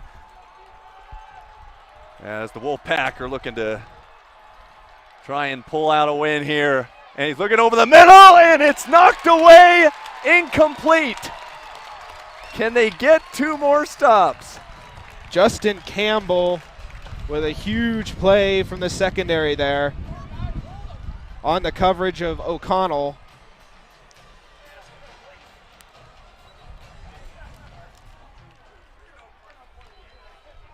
And so now it's 3rd down and 14, and you have to score to keep the game going. They have to score. So here come the Spartans. Gilman did a great job standing tall in the pocket there too after being run down and the player being had tackled to tie by a their host shoe, of Spartans. so we got to make sure everyone's ready. He drops back and throws one over the middle, and just a little high though. All right, here we go. 3rd down, 14. Gilman with it. Got plenty of time. Looking for the corner, and he's got his man, and it is a touchdown for the Glacier High Wolfpack. I wasn't sure if he got his feet in, and it's a TD. That was very, very close. Wilcutt, who they've gone to time and time again for a big touchdown tonight. The biggest of them all, possibly. Timeout, Sentinel. I want to talk about exactly how to try to block this extra point because that's what they have to do to keep the game going. Man, it did not get any bigger than that. Gilman with the throw to the corner. And the receiver got just 1 foot down in the end zone. As we are knotted up at 62, but an extra point away and a huge missed extra point by Messer. He hadn't missed one all night, Kempson. Yep, both these coaches are good coaches. Grady Bennett, one of the best coaches in the state of Montana. He's out there coaching his guys up, telling them how they need to block from an offensive standpoint to try to make sure Sentinel doesn't block it and keep the game going. Anderson for the point after. Snap is good. Kick is up, and kick is good. And the Glacier High Wolfpack have hung on by the skin of their teeth. 63-61. 63-62. They can go back to Kalispell 6-0. The Sentinel Spartans, Heartbreak City, go to 3-3. They were up in overtime, missed the extra point, could not get the stop in the end. Kempson, crazy game in the end. Glacier High pulls it out by 1. I don't know what else to say about this game. It was such a great game. Both these teams were dealt heavy blows, and they dealt heavy blows to their opponent. They just kept coming back at each other all night long. Scout Wilcutt was big. Tayden Gilman was big. Mitch Roberts was huge for Sentinel. Connor Crawford down the stretch ran hard. Nick Germer for the wide receiver position was awesome for Sentinel as well. The Wolfpack just barely survive a valiant upset attempt by the Sentinel Spartans here at Washington Grizzly Stadium, and I think Sentinel grew a lot through this experience, even though they did lose this game in the absolute end. But the Wolfpack will leave this stadium realizing that they just played a playoff team. That's the kind of team that Sentinel has here this year, and that's something that they need to take away and take to heart and as they go down the stretch, because Glacier's pretty solidly in the playoff picture. Sentinel still has to fight a little more, but it's both these teams. I think we saw 2 playoff teams out here tonight just go blow for blow all night long, and it was awesome to be a part of. Glacier High makes one more play in the end than Sentinel does. 63-62, the final. We'll try and get Ty Gillen for our post-game show when we come back. You're listening to Spartan Live crew. Thank you, MCAT, for helping us out tonight and just your extra work for overtime. And what a game it was, 63-62. We'll be right back right after this. You're listening Happy birthday, to Spartan Mom. Live Football.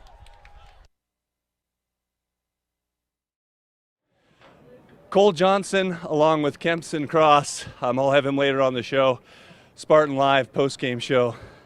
I'm here with Coach Bennett. Coach, what a dogfight it was. I mean, you guys were up by 21 points in the first half. They were able to come back and tie it. They missed the extra point. You guys score on a touchdown in the corner of the end zone. Can you just tell us like what you told your kids after the game? You know, honestly, I haven't even talked to them yet. I was in there kind of starting to celebrate, and there wasn't a lot of them in there yet. They're still all hugging their friends and family, so I haven't addressed them yet. But I mean, how can you express just how proud you are of a group of kids like that? I mean, this is 3 times that they have just not ever given up. No matter what the situation, they just keep battling, keep fighting. I'm learning a lot about this group of kids, and there's just a lot of special things about them, a lot of special characteristics, attributes that I just really admire, you know, and it's things that are going to take them way further than just obviously the athletic field, but the stuff that I'm seeing, I'm proud of them as young men and what it's going to do in their lives. So, I mean, it's, wow, 63-62. I mean, that's just unbelievable. Yeah, it was definitely a crazy game for sure. Can you just talk about Jackson Pepe in the first half, what he did and to just ignite your offense and lead you to score 28 points in the first quarter with his miraculous interception returns and punt returns and reception touchdowns. You know, and he did it against Great Falls when we were down 17 in that fourth quarter. He was the one that got us going. He had the 91-yard punt return for the touchdown. Then he had the pick 6 that kind of sealed it. I mean, he's just a big playmaker, and what I tell the guys all the time is, you know, when the game's really on the line, your big playmakers, your big-time players are going to step up and make plays, and that's what Jackson Pepe is becoming for us right now. Glacier High goes to 6-0 on the season. You're going to be tied with Billings Senior at the end of the night at 6-0. Just looking forward to the rest of the season. How can you continue to motivate and encourage your kids? You know, you just have to realize what you have a chance at. You know, and I think our kids do because they've been around a program that's been there now. Most of these kids were just sophomores when we won that state championship, and we've been to the semis so many years in a row that they understand what it's all about. So now they've put themselves in position to make a great run at it. And I think you just have to understand, okay, you're 6-0. Really, we don't leave our home field again. We're at home. We play on the road against Flathead, but obviously that's a home game. So we are 4 in a row at home. We've got a great chance at this thing, and we just have to realize it and go to work. And hopefully the kid, I think they will be, but just they're hungry enough and understand life most of the time is about just creating opportunities. And when you create those opportunities, you got to go get them. So that's what it's all about now. Glacier High moves to 6-0 on the season with a 63-62 win over the Sentinel High Spartans. Thanks for having us on, and we'll see you soon. Thanks, guys. This game went into overtime. Thank you, MCAT, for putting up with us for this long. 63-62, Glacier High wins it. What can you say? It was a crazy game. They had a 21-point lead in the first half. I was talking to Dane after the game a little bit. I mean, he was tearing up over the fact that, it was a 1-point defeat and Messer had missed that extra point. But, I mean, the fact that Sentinel was in it to the very end, it just shows a lot of character in this team and growth. Overall, big picture, grand scheme of things, Kempson, what did you take away from this game tonight, and what can Sentinel learn from this game moving forward? Well, I was a little long-winded in the pregame, but I'll try to be a little more succinct. Yeah, just the Spartans grew a lot tonight, even though they didn't emerge victorious. That's the biggest thing to take away, is just the fact that they went toe-to-toe with one of the elite teams in the state of Montana in high school football, and they came away just 1 point short of extending a game and maybe even getting the win. And so it was that's awesome. That's an awesome achievement on their part. Obviously, we would love to come away with a win, but as anybody would. But yeah, that's the biggest takeaway, is just the fact that, like head coach Dan Oliver has talked about, this team has just grown with every week, and they've gotten tougher every week. And how they respond to this loss is gonna develop them, continue to develop them mentally, and just as they try to make a playoff run, which I believe they're capable of doing. Not only because of the fact that they got a couple road wins, but the way they performed out here tonight, that proved to me that the only game that I expect them to probably, I think every game they should probably win every game except maybe at Billings West. That's more of a game where I think it could be more of a coin flip type affair, especially after this tonight. Though, if they show up like they did against Glacier tonight, I think they can beat anybody in the state of Montana. So that's the biggest thing, the biggest takeaway, at least for me personally, when I look at the Missoula Sentinel Spartans, both tonight, where they've been and where they're going. That's kind of what I see. A major growing experience for sure for the Sentinel Spartans. It was a 1-point loss tonight. Could have gone either way. 63-62 was the final score here at Washington Grizzly Stadium. Looking to this week's next schedule, who do they got? And Great Falls High. Okay. You were pointing to the schedule. Sorry. Oh yeah. Okay. Well, yeah, I got the out-of-town scoreboard here too, but yeah, just at Great Falls High, who lost 51-14 to Billings Senior tonight in Billings Senior, which is tough no matter where you play Senior. They're the class of the conference. So yeah, I think that Sentinel's capable of going on the road to Great Falls and being able to get a win there. And then looking ahead even farther, you go at Billings West, who moved to 5-1 tonight after beating Butte convincingly 37-7 in Billings. And so that was both halves of the doubleheader there. And then after the Hellgate forfeit, you get Flathead at home. Sentinel does. And we'll have that for you on Spartan Live on October 28th. And that's a game, again, that I expect Sentinel to win as well. And so I think Sentinel is in good position, even though they're just 3-3. That's no reason to be discouraged. I think they are capable of making a playoff run down the stretch here. And just looking a little bit more at the out-of-town scoreboard, Capital beat CMR. They're both 2-4 now. Capital able to maybe claw their way back into the playoff race. And Big Sky and Bozeman. Big Sky took Bozeman to the edge, 31-24 final in that one. And then Helena survived against Skyview 46-43, so that kind of is the rest of the out-of-town scoreboard. But yeah, Sentinel, a lot of things to build on going forward, and I believe that they will be in the playoffs when it's all said and done. 63-62, the final from Washington Grizzly Stadium. Thank you for watching Spartan Live on Missoula Community Access Television.